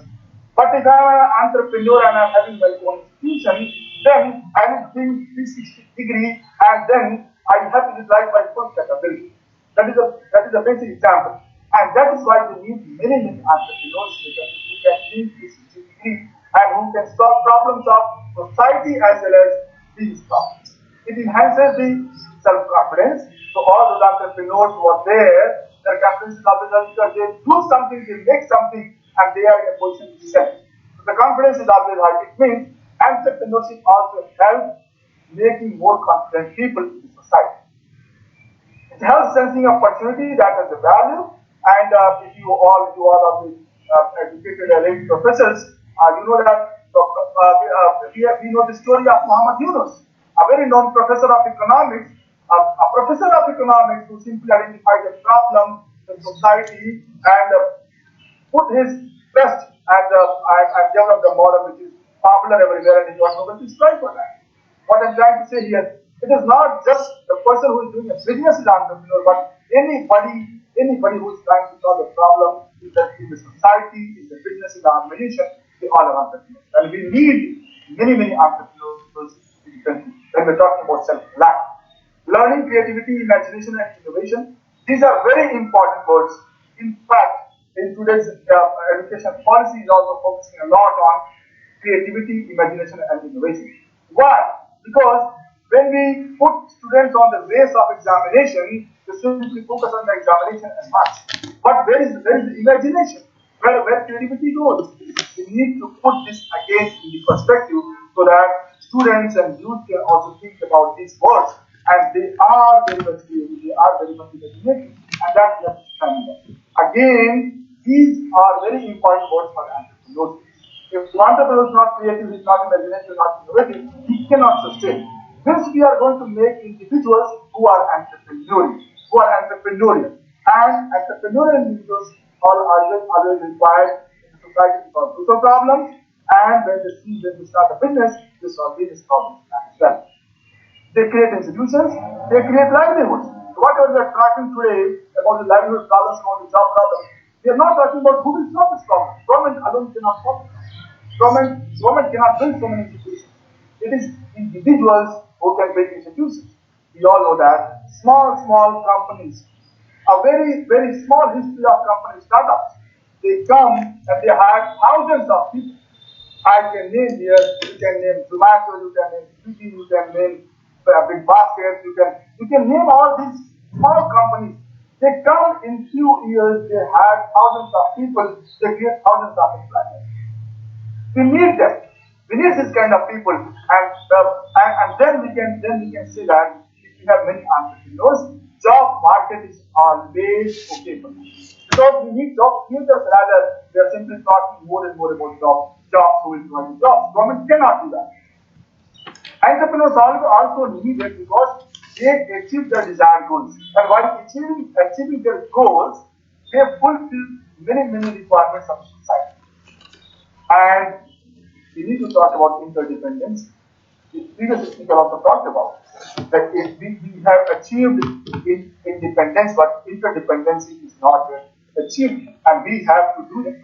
Until unless we are interdependent, we cannot solve problems of the last person in the chain. Gandhi already thought that until unless you in fact the last person of the society who is on the bottom, you cannot say that you have done something for society. So we need to think about that perspective as well. So, Aatmanirbhar Bharat Abhiyan, which is Make in India, of course, is a mega plan of government of India, and they are quite achieving it. They have started, subsidized a lot many things are coming from our own country now. Made by Indians, of course, when you are focusing on Make in India, you are going to strengthen Indian SMEs, and Indian SMEs are competing with the giants there in China and not getting enough support from its own customer base, of the country. So now, local for local is going to give the people see it as a very important initiative of government of India. They must take it, and then Make in India will really get a boost. Made by Indian, made in Indian SMEs. Indian SMEs are the most important players in the job market. They are the people who provide jobs.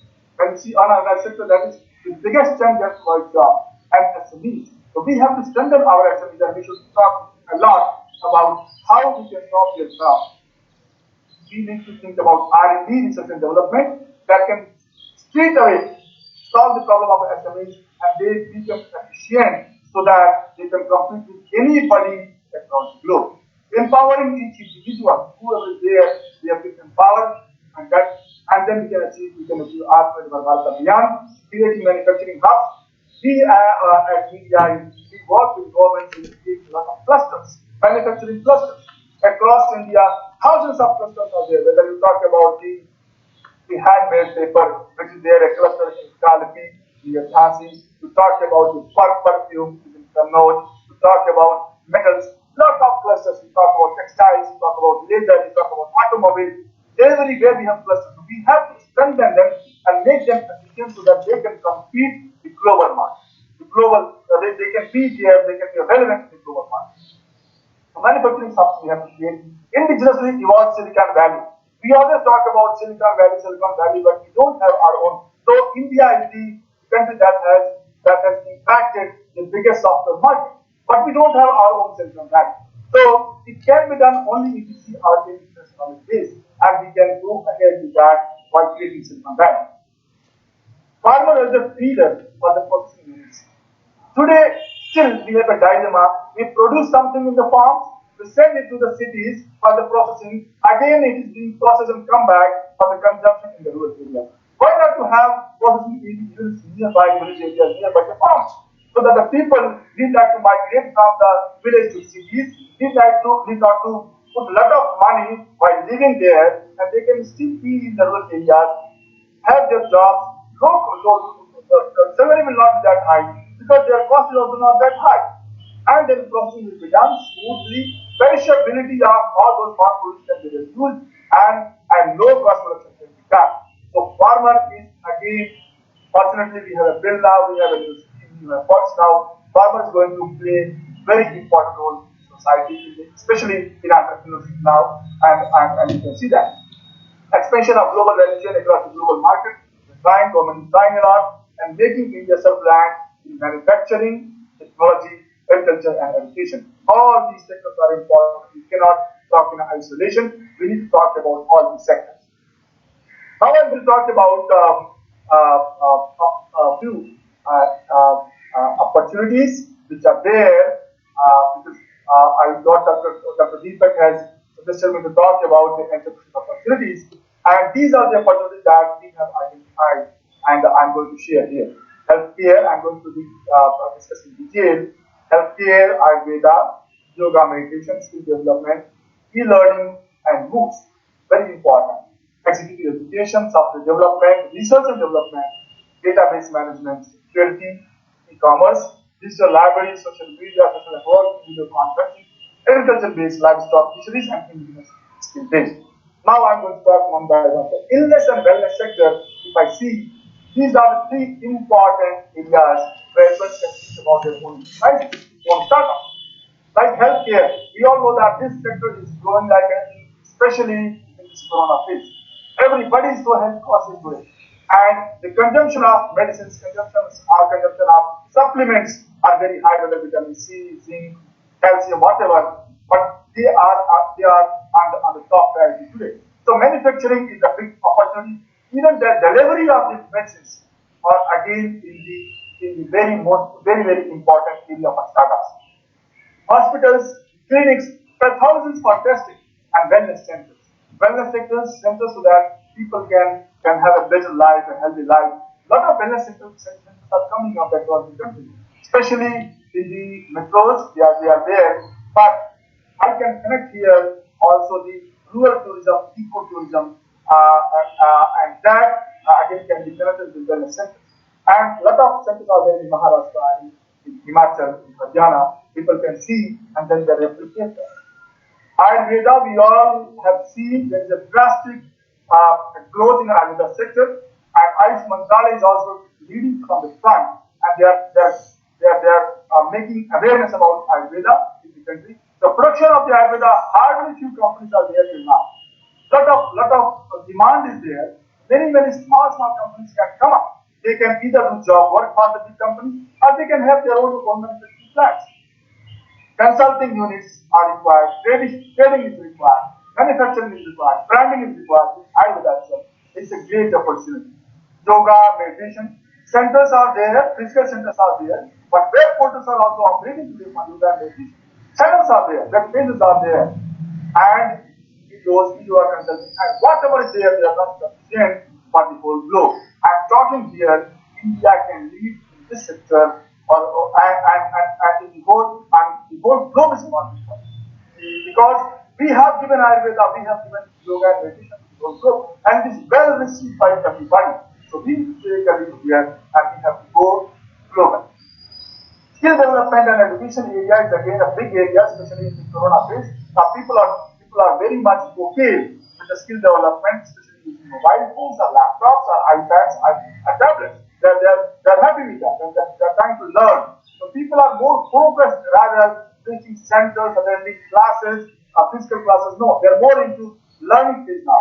So who are the audience? Migrant laborers. They have migrated if they can be supported with small skill development programs, and they can be provided with capsule courses so that they can enhance their capability and they can then get a better employment after this COVID situation or during the COVID situation also.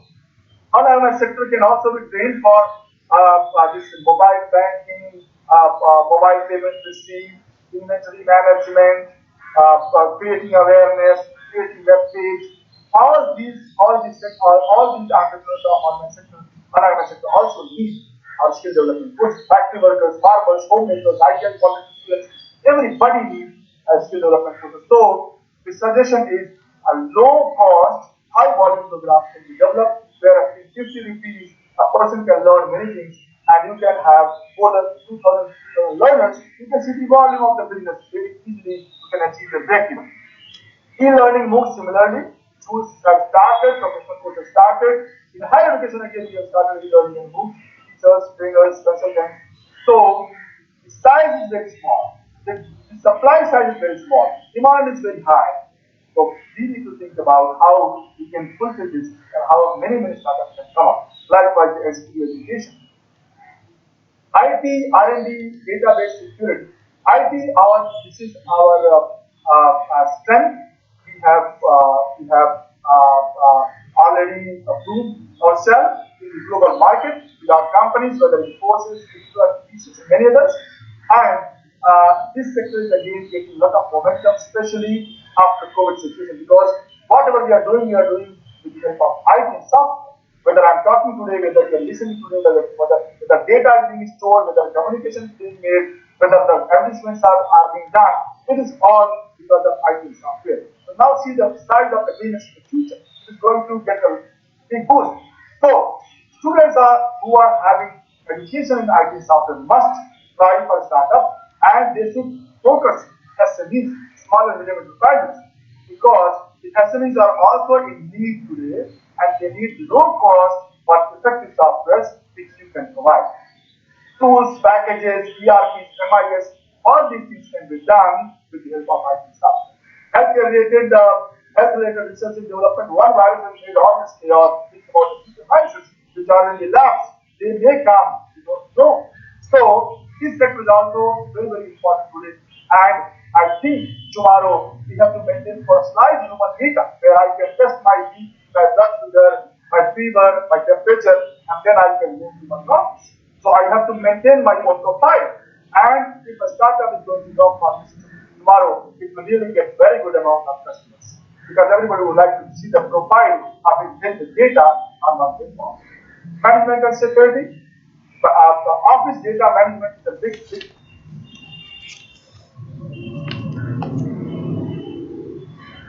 Lot of databases every day, and that needs management, that needs security. So, security-related software, surveillance-related software, and packages are needed. Forensic security-related software are needed. So, students having this kind of education, the courses like BTech, computer science, and IT, they must think about small startups which can address these problems, and governments are also in need of these things. E-commerce, social media, networking, video conferencing. I'll not put much time on this because we all know that social e-commerce is so popular today, but the size is still small, very small. And think about the kinds of consumables we need every day, from grocery to clothing to mobile to this to that, all these things we need, and the size of the country. So still, we have very few startups who are doing good. We need many more, and especially in the field of vegetable delivery, kirana, medicine, online industrial goods delivery, and transport. All these people also need networking so we can develop something for them, which can be indigenous, which can be local language, so that people can network and connect. Video conferencing, we need to have our own video conferencing tools. Still, we are using borrowed software which are not Indian made. We need to think about these kind of opportunities as well. When I'm thinking agriculture based, pre-harvest and post-harvest both create lot of opportunities. Like e-commerce portal for agricultural input supply. If I want to buy a mobile phone, I have many startups. But if I want to buy pesticides, if I want to buy a seed, if I want to buy some kind of fertilizer for my farms, there is no startup. Or I don't know. There may be one or two, but not in good amount. So this is a very important area where those who are thinking about e-commerce target farmers also, because they are in need. They also need discount. They also need timely delivery. For the urea, they need to be in the lines for many days and then they get the urea. Why not to arrange these things through e-commerce? So I think the creative minds school, they can think about how this problem can be solved. Mobile application for soil testing, for soil testing also, farmers need to visit the centers and then need to wait for many days, and then they will learn that this is the ingredient, this is the content I need to put to pharmaceutical or to fertilizer, to some kind of a pesticide. So why not to have a quick testing? Tools for farming, I know one company that provides drones for farmers for the spray of fertilizers and spray of pesticides. So that kind of service is again needed. Farmer skill development application, mobile application for farming, all these are opportunities, many more opportunities are there. Post harvest for processing of farm produce, means local production of farm produce, and local machinery should be there, local manufacturing plant should be there so that it can process the farm produce locally. Cold chain and distribution for fruits and vegetables. Yes, we lost lot of good quality fruits and vegetables in the country itself because of accessibility. So we need to have good cold chains and we need startups again. Storage, sorting, grading of farm produce again, we need startups. E-subsidy, e-fruit, e-salad is the requirement today. And like a farmer is customized farming for households. Like if I and my friend want to have a farmer who can produce for us only, who can do farming of special variety of grains for me only. So, and I can pay the amount that he needs, because then I'll be more happy about the organic production, about the kind of seed I am providing, or about the kind of grains I want. So I'll be more than happy. This is going to come tomorrow. Startups also started doing this thing, just giving small land area for the families. They come there, they sow seed and they see the crop growing, and all these things can be done. Government's Aatmanirbhar Bharat Abhiyan also puts a lot of focus on livestock and fisheries. So Gau Seva, cow dairy is still we have utilized only the milk market, but there's a great opportunity with the cow dung, with the urine, and lot of other things are there. So we need to focus again about this, and then the government institution comes in Ayog, by Government of India Ministry of Agriculture. They also put a lot of focus on that. Cold chain and distribution network is the need further farming for the and production of eatables or livestock. Again, there is opportunity because in great numbers these dairies are coming up today. Government is giving a lot of subsidy and people are opening up that. One cow, one family, like customized farmer, one cow, one family again can sell. Fish farming in villages, it is already happening, and it needs again a push from the intellectual mind, from the startups. They can come, they can do some radical innovations, and they can help people lowering down the cost, achieving the efficiency. Processing of food or food farmers, food is again needed, local production, local supply, cold chain and distribution network, cluster development of its farmers. This will again help achieving efficiency and lowering down the cost. E-fresh fish can be a startup which can simply help people getting fresh fish from the pond to home and fish feed distribution and sales. Now, some indigenous skill-based enterprises that we had already, but we are not focusing on them, and they all are skill entrepreneurs. We say skillpreneur. They all have the qualities of skills, skilled person as well as entrepreneur. So, like those who make hyper papers, those who make crafts, those who make clothing, embroidery, and hand-woven things, those who make antique idols, home decoratives, and traditional food. Like in Bihar, there is traditional food, in Orissa, there is traditional food. That again needs a lot of market orientation. Knowledge based, so wood carving, with the ironsmith, people in Lohar, carpenters, with Badai, goldsmith, they all are skillpreneurs. They know how to do business, but the focus is less on them, and that is why they are leaving their traditional knowledge and they're moving to the market. We need to strengthen them so that they can again look back and they can restart their business. Way ahead, if I see here, this is the country, the place where one of the best brilliant humankind live, and we have very much favorable climate and ecology to support whether startup, whether enterprise, whether skill, whether invention. Each and every individual has idea and resource, and they have the plans for the best farmers we have, the land we have, values-driven society we have, extraordinary breed of cows we have, and every skill, 16 different skills we used to have in the society to have happy and life.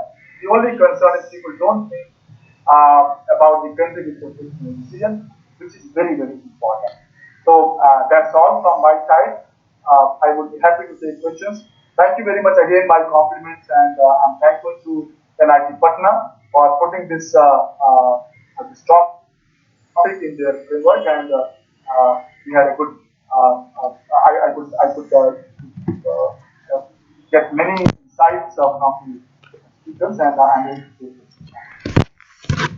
Thank you, sir, for addressing one of the crucial aspects, that is entrepreneurship, and how that will help to achieve Aatmanirbhar Bharat by especially focusing on the issues like innovation and creativity, then create institutions that provide livelihood to the others, then make in India and made in SMEs, then expansion of global value chain, then self-reliant in agriculture, technology, and manufacturing sectors, and the areas where the future for entrepreneurship will be health, education, IT, e-commerce, and indigenous skills in their specific sectors.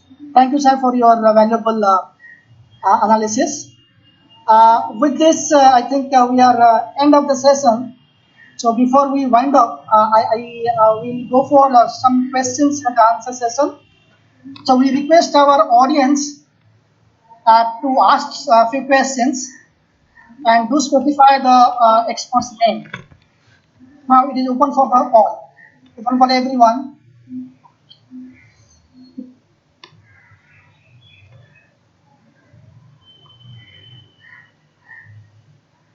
Please do ask some questions because I think we have some questions in the chat box. So before I read all those, I request others who are interested to ask the question. Please go ahead.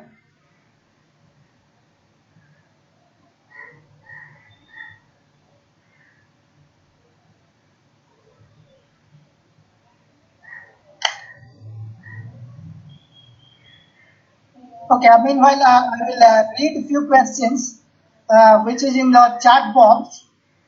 So I think there's 10 more questions. Okay. So I will read the first questions because the expert's name is not given. So I think I will invite all the speakers if you are interested to answer the questions. The first question is India has witnessed return migration from GCC, that is a Gulf Corporate Council countries, which has adversely affected us. So how can we tackle with this sudden supply of labor in the market, considering this pattern has also led to fall in remittance?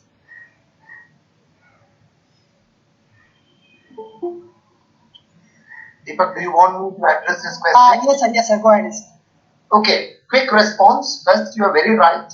There is huge distress return migration from Gulf.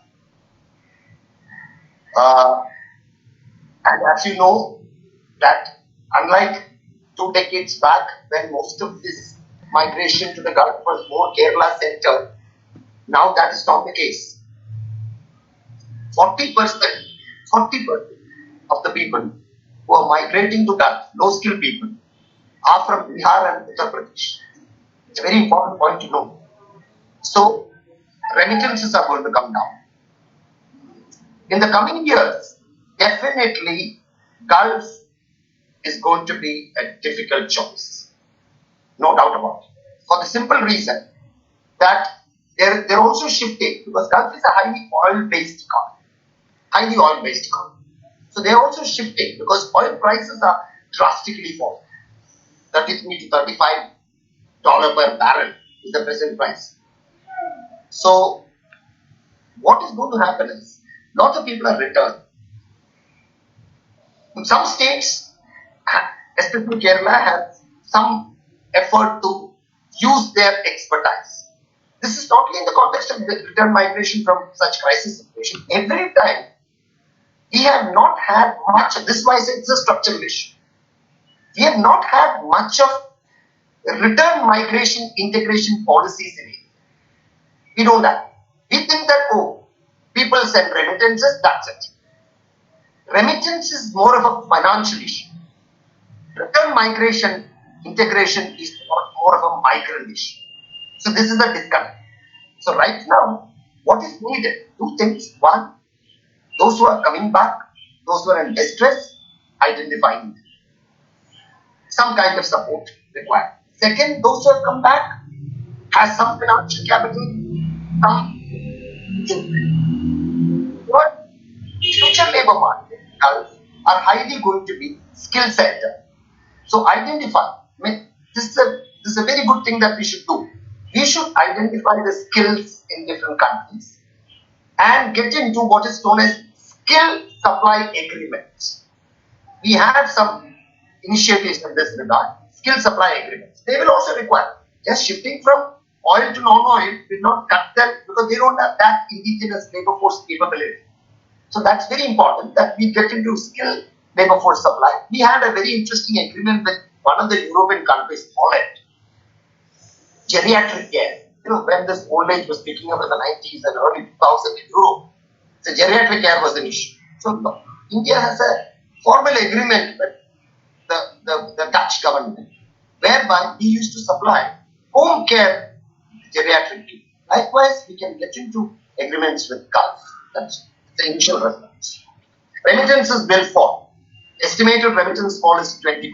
We have estimated, the paper is just coming out, Indian Journal of Data Economics, we have estimated 23% remittance fall, 23%.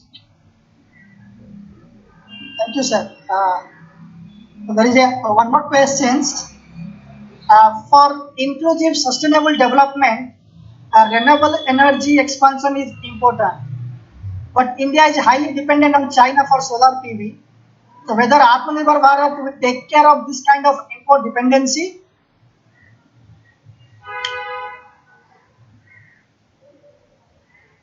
I request all the panelists, if anyone interested to answer these questions, please. I think Yes, sir. it is true. It is true that we have heavy import dependence on China.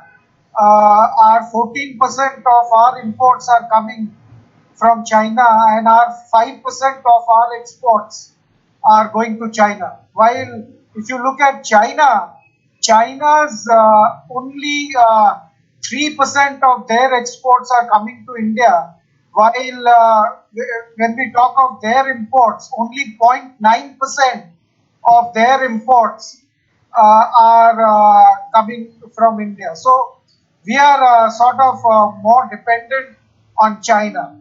So there are certain lessons that we need to do, like what Chinese did at least from 1990, when their GDPs were more or less like us. We had 212 billion US dollars. We had 300 billion US dollars as their GDP. Now it is 13 trillion for them, and we are only 2 trillion. So something they did different from the 90s. That is, they focused on the three E's. The three E's: electronic, electrical, and engineering products. And they harbored these global value chains. So, as I said in my talk on energy issues, I think it's a great opportunity. Although opportunity word in these times has to be used conservatively, but still, agriculture can be used in India's case to provide alternative energy needs, wherein agglomeration economies can play an important role. Thank you, sir. There is one question.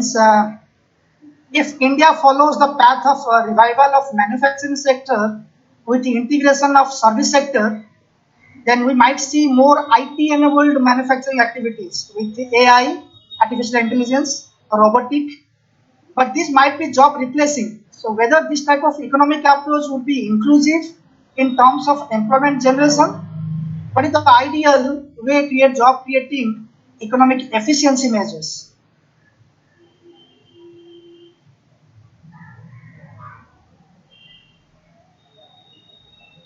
Yeah, can I get in? Yes, sir, yes. Yeah, I think just to add to the previous question, what Somesh has already pointed out, we also need to remember that India has been leading this International Solar Alliance for the past 2-3 years, and I think the Prime Minister has been having this vision to have putting India into that international solar space.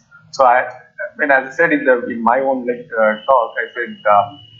In terms of energy, we are doing extremely well, and I think from net importer of energy, we had started becoming net exporter of energy. I think many states have done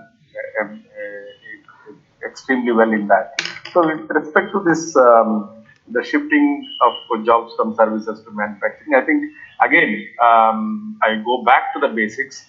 When I said structural transformation, not all structural transformations are expansionary. Okay? Here, I would like to highlight one of a classic paper by Danny Roderick, where he talks about the structural transformation. In fact, where he tries to compare the experience in Africa as well as experience in Asian countries like India and Indonesia. I think so. The structural transformation in Africa actually led to contraction in the overall GDP or even the economic activity or the employment. But I think when it comes to India and Indonesia, at least the initial results show that the structural transformation has been expansionary. So in a sense, we need to focus on expansionary structural transformation that will help in reviving growth and also the employment opportunities. Having said that, there is certainly a concern about the artificial intelligence and other robotics taking away some of the jobs. But if that leads to the expansion in activities, I think we will have much more employment opportunities. In fact, the same fear happened when the whole world was shifting from typewriters to computers. So from computers to something else. So I think this is going to be an evolving process. That's where I said the labor market adjustment has to happen such a way that you create more expansionary activities, and so that the economy can absorb more people into the workforce. Thank you, sir. There is a questions on labor and unemployment. The participant name is Srishti Samel. Says the reduction of gender gap in labor market gets hindered by many social and safety issues in India. What measures can be taken to increase women involvement in this area?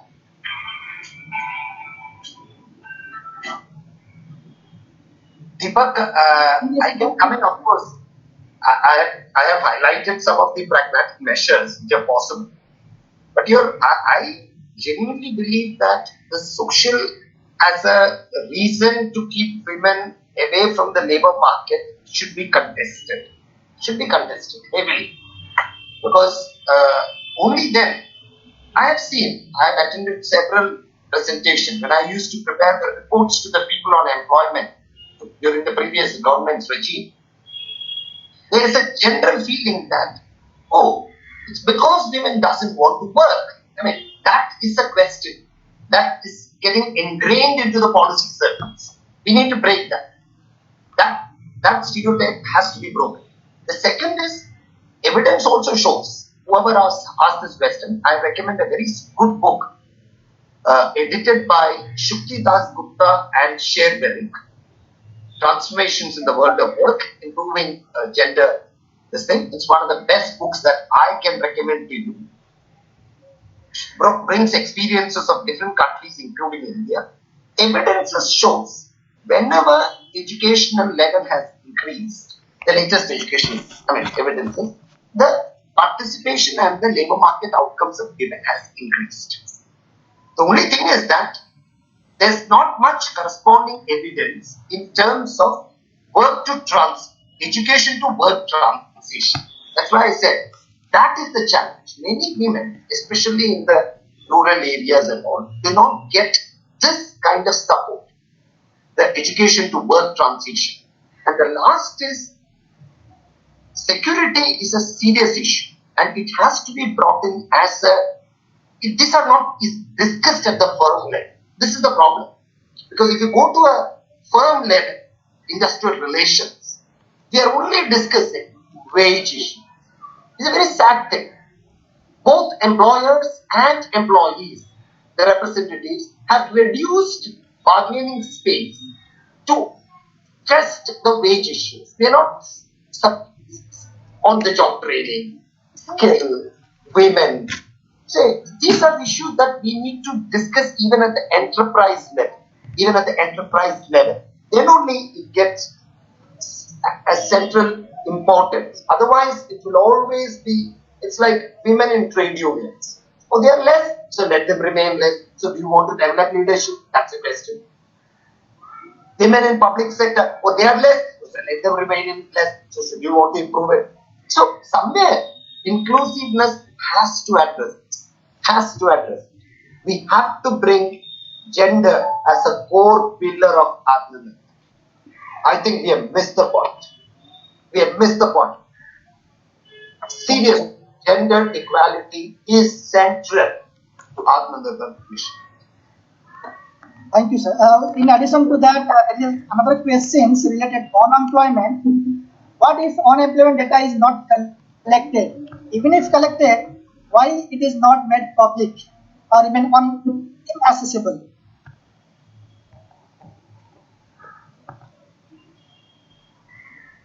I can give a quick reply. Unemployment data is available. You can access the periodic labor force survey unit level data. Previously, getting a unit level data for a researcher was very difficult.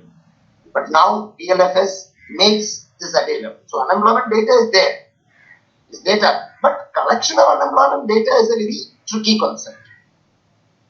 Nowadays, what is happening is CMI. I have serious issues with CMI data because I know the methodology with which they collect the data. I just telephone you and ask, hey, are you interested in a job? Yes. Are you working? No, you are unemployed. That's not the way to collect unemployment data. Employment data, there's a method to collect. Reference periods are there. Indians' data structure on labor in terms of methodology is very strong. It's only that there used to be a lag. Previously, NSS data on employment used to come after 4 years. It's like census data on migration. It comes after that, say 2011 census data on migration was released in 2018. So first question is, oh, your data is irrelevant. But now, at least 2018-19 data is there, at least, government data. The data that I showed today is all government data. None of them is a CMI.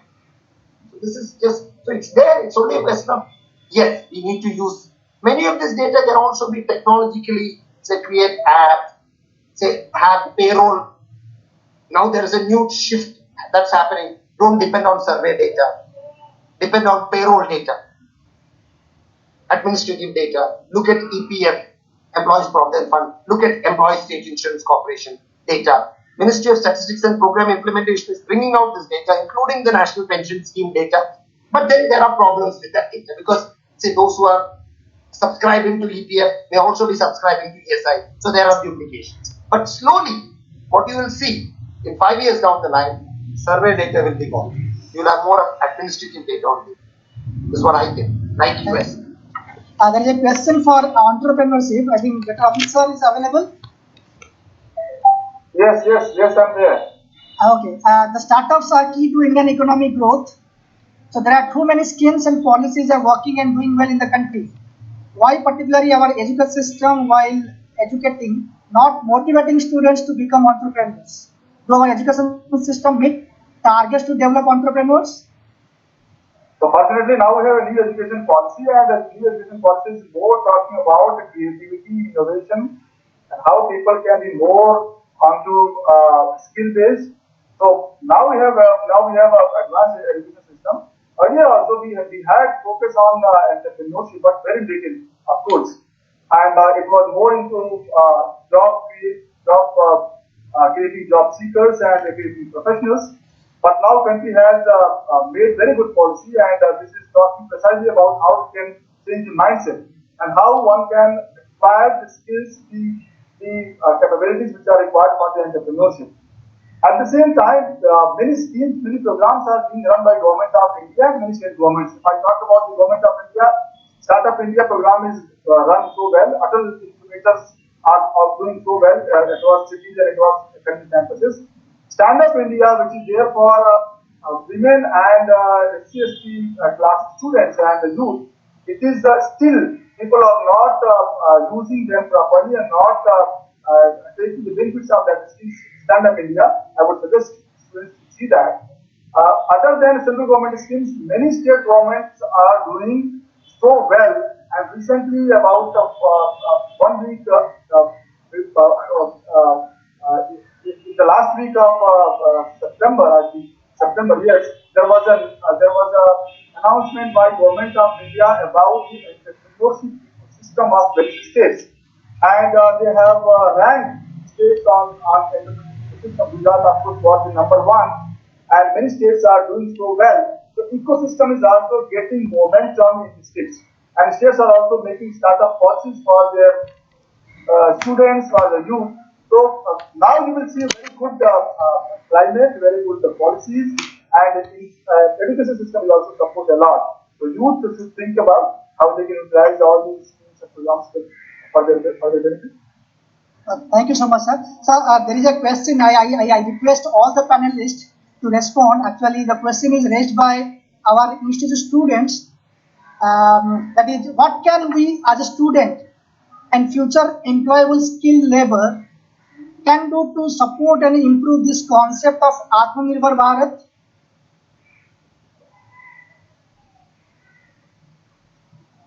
Please, Somesh sir, if you could respond. Uh, I believe that the future lies in the four IR technologies, the fourth industrial revolution technologies. Uh, Professor Bhanumurthy raised the point that the same sort of inhibitions happened in the 60s.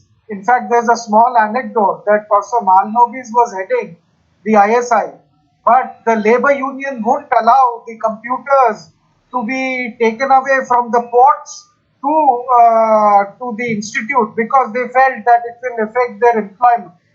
So the same set of inhibitions have come again. But say, for example, Internet of Things. It is helping us not only for vaccination research, but also for ventilator production in mass. Look at artificial intelligence, look at the deep learning tools. So as a student, you can learn deep learning tools and they can be a substitute for say the regression, which allows you to know that which variables have more significant impact. Remember the study that we are doing, we had 32 variables. So tomorrow they can ask which variables are more important in explaining the COVID spread. So this ANN, artificial neural network, which models the human brain, and human brain is good in understanding the relationship, face recognition, or what you do in your mobile. Once you type what you do in mobile, the next day the same set of URL comes. So I see that the future lies in this, and someone, as Professor Divedi said, that social entrepreneurship is another area where you can build your talent because we have so much resources at hand, especially in the agricultural sector, but uh, someone has to bring that new ideas into market, and these are you are the the future. So learning is important. I know these are difficult times, everything is electronic, but these times will never come.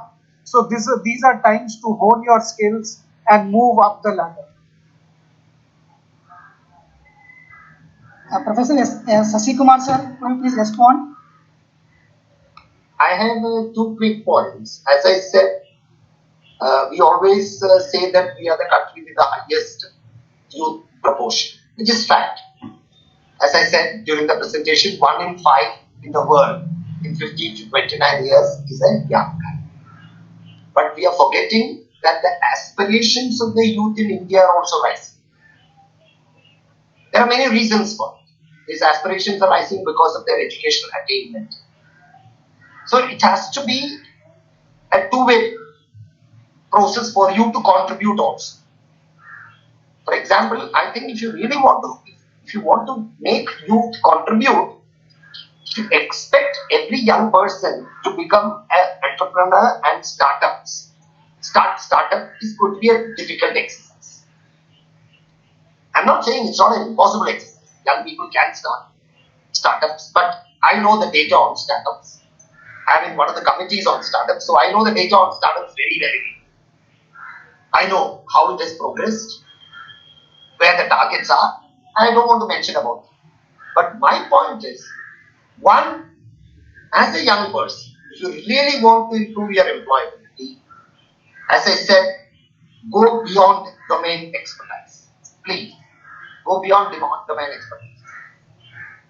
Your behavioral skills in terms of problem solving, communication. I know, I once studied about ITIs. I always highlight ITIs. ITIs was started in India with a tremendous purpose. Massively relevant even today, because who goes to ITI? 90% of the people who go to ITI are socially disadvantaged people, economically disadvantaged people. We did a study. on ITI, evaluating the ITI. And one simple thing was high level of unemployment among vocational graduates. Why is it so? The reason is not the problem of the student. It has to do with curriculum. It has to do with the overall. That's why I said, for young to contribute, the infrastructure, the architecture towards how they can contribute must also improve. We should start getting counseling at a very young age. At a very young age. Many countries' experience show that secondary level is where your competence should be counseled and sharpened. So I feel that you should contribute basically through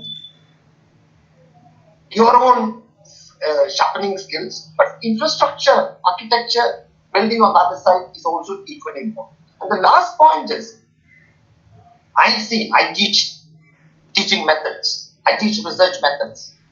I always feel that, especially research, I mean, you are from the humanities department, many of the students, I feel that the research, is not being done with passion.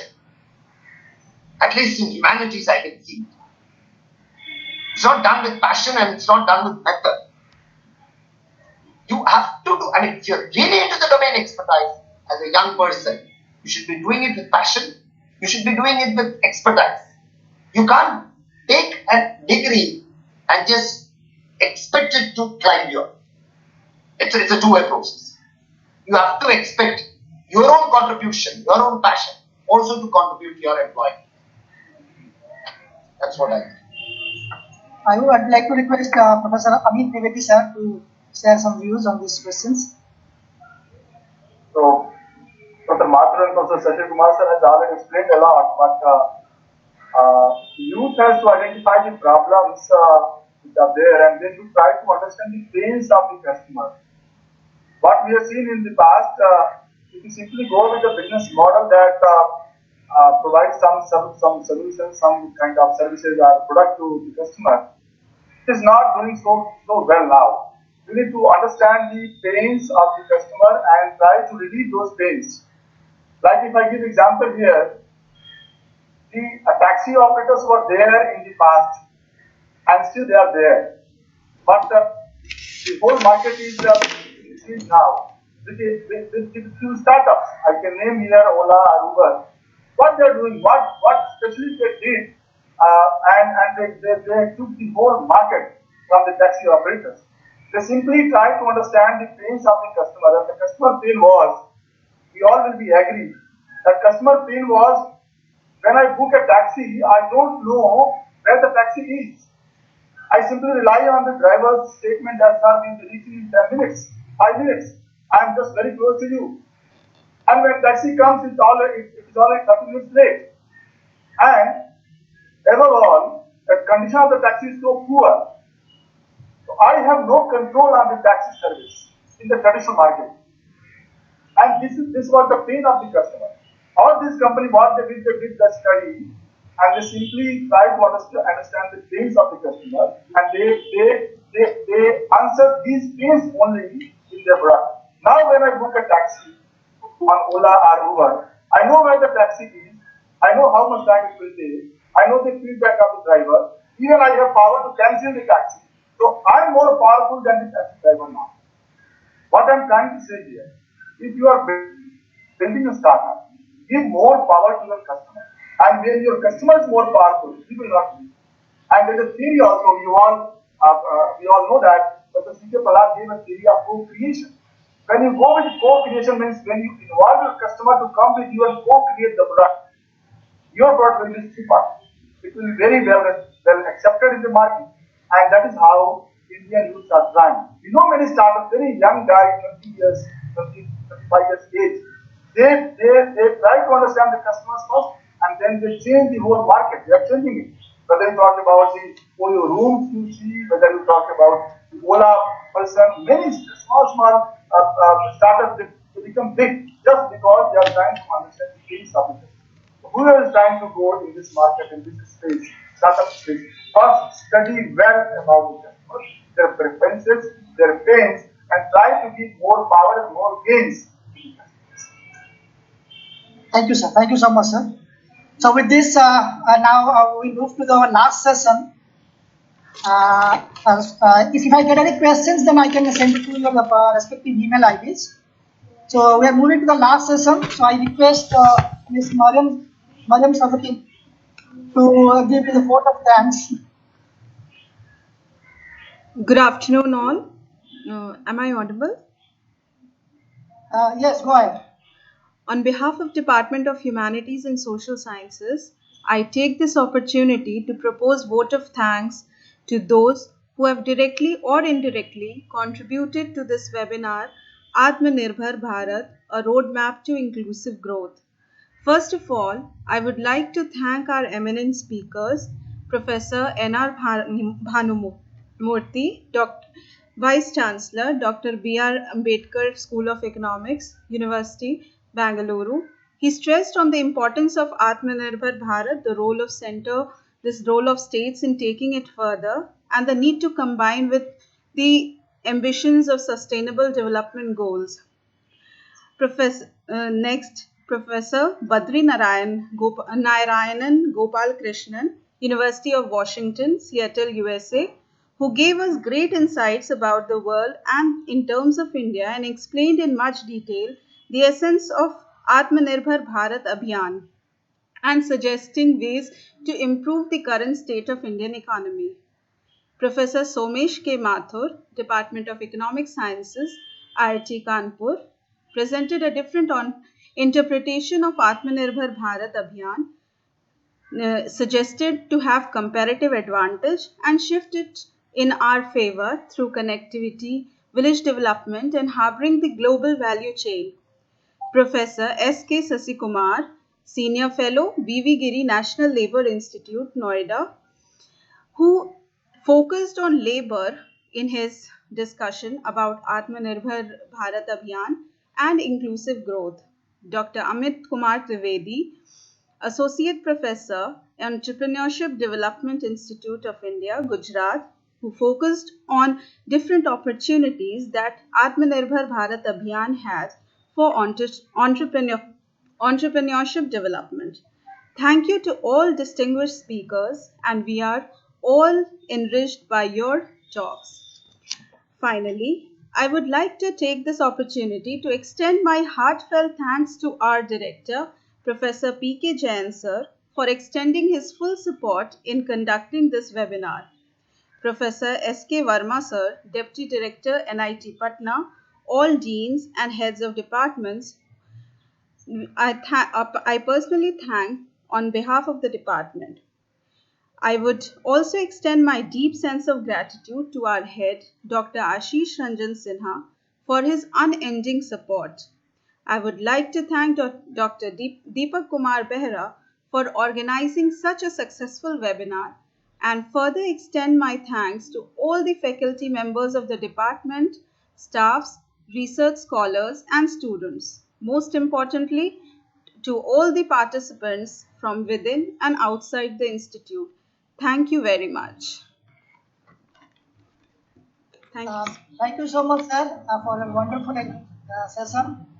So with this, we'll stop this program, and I need you.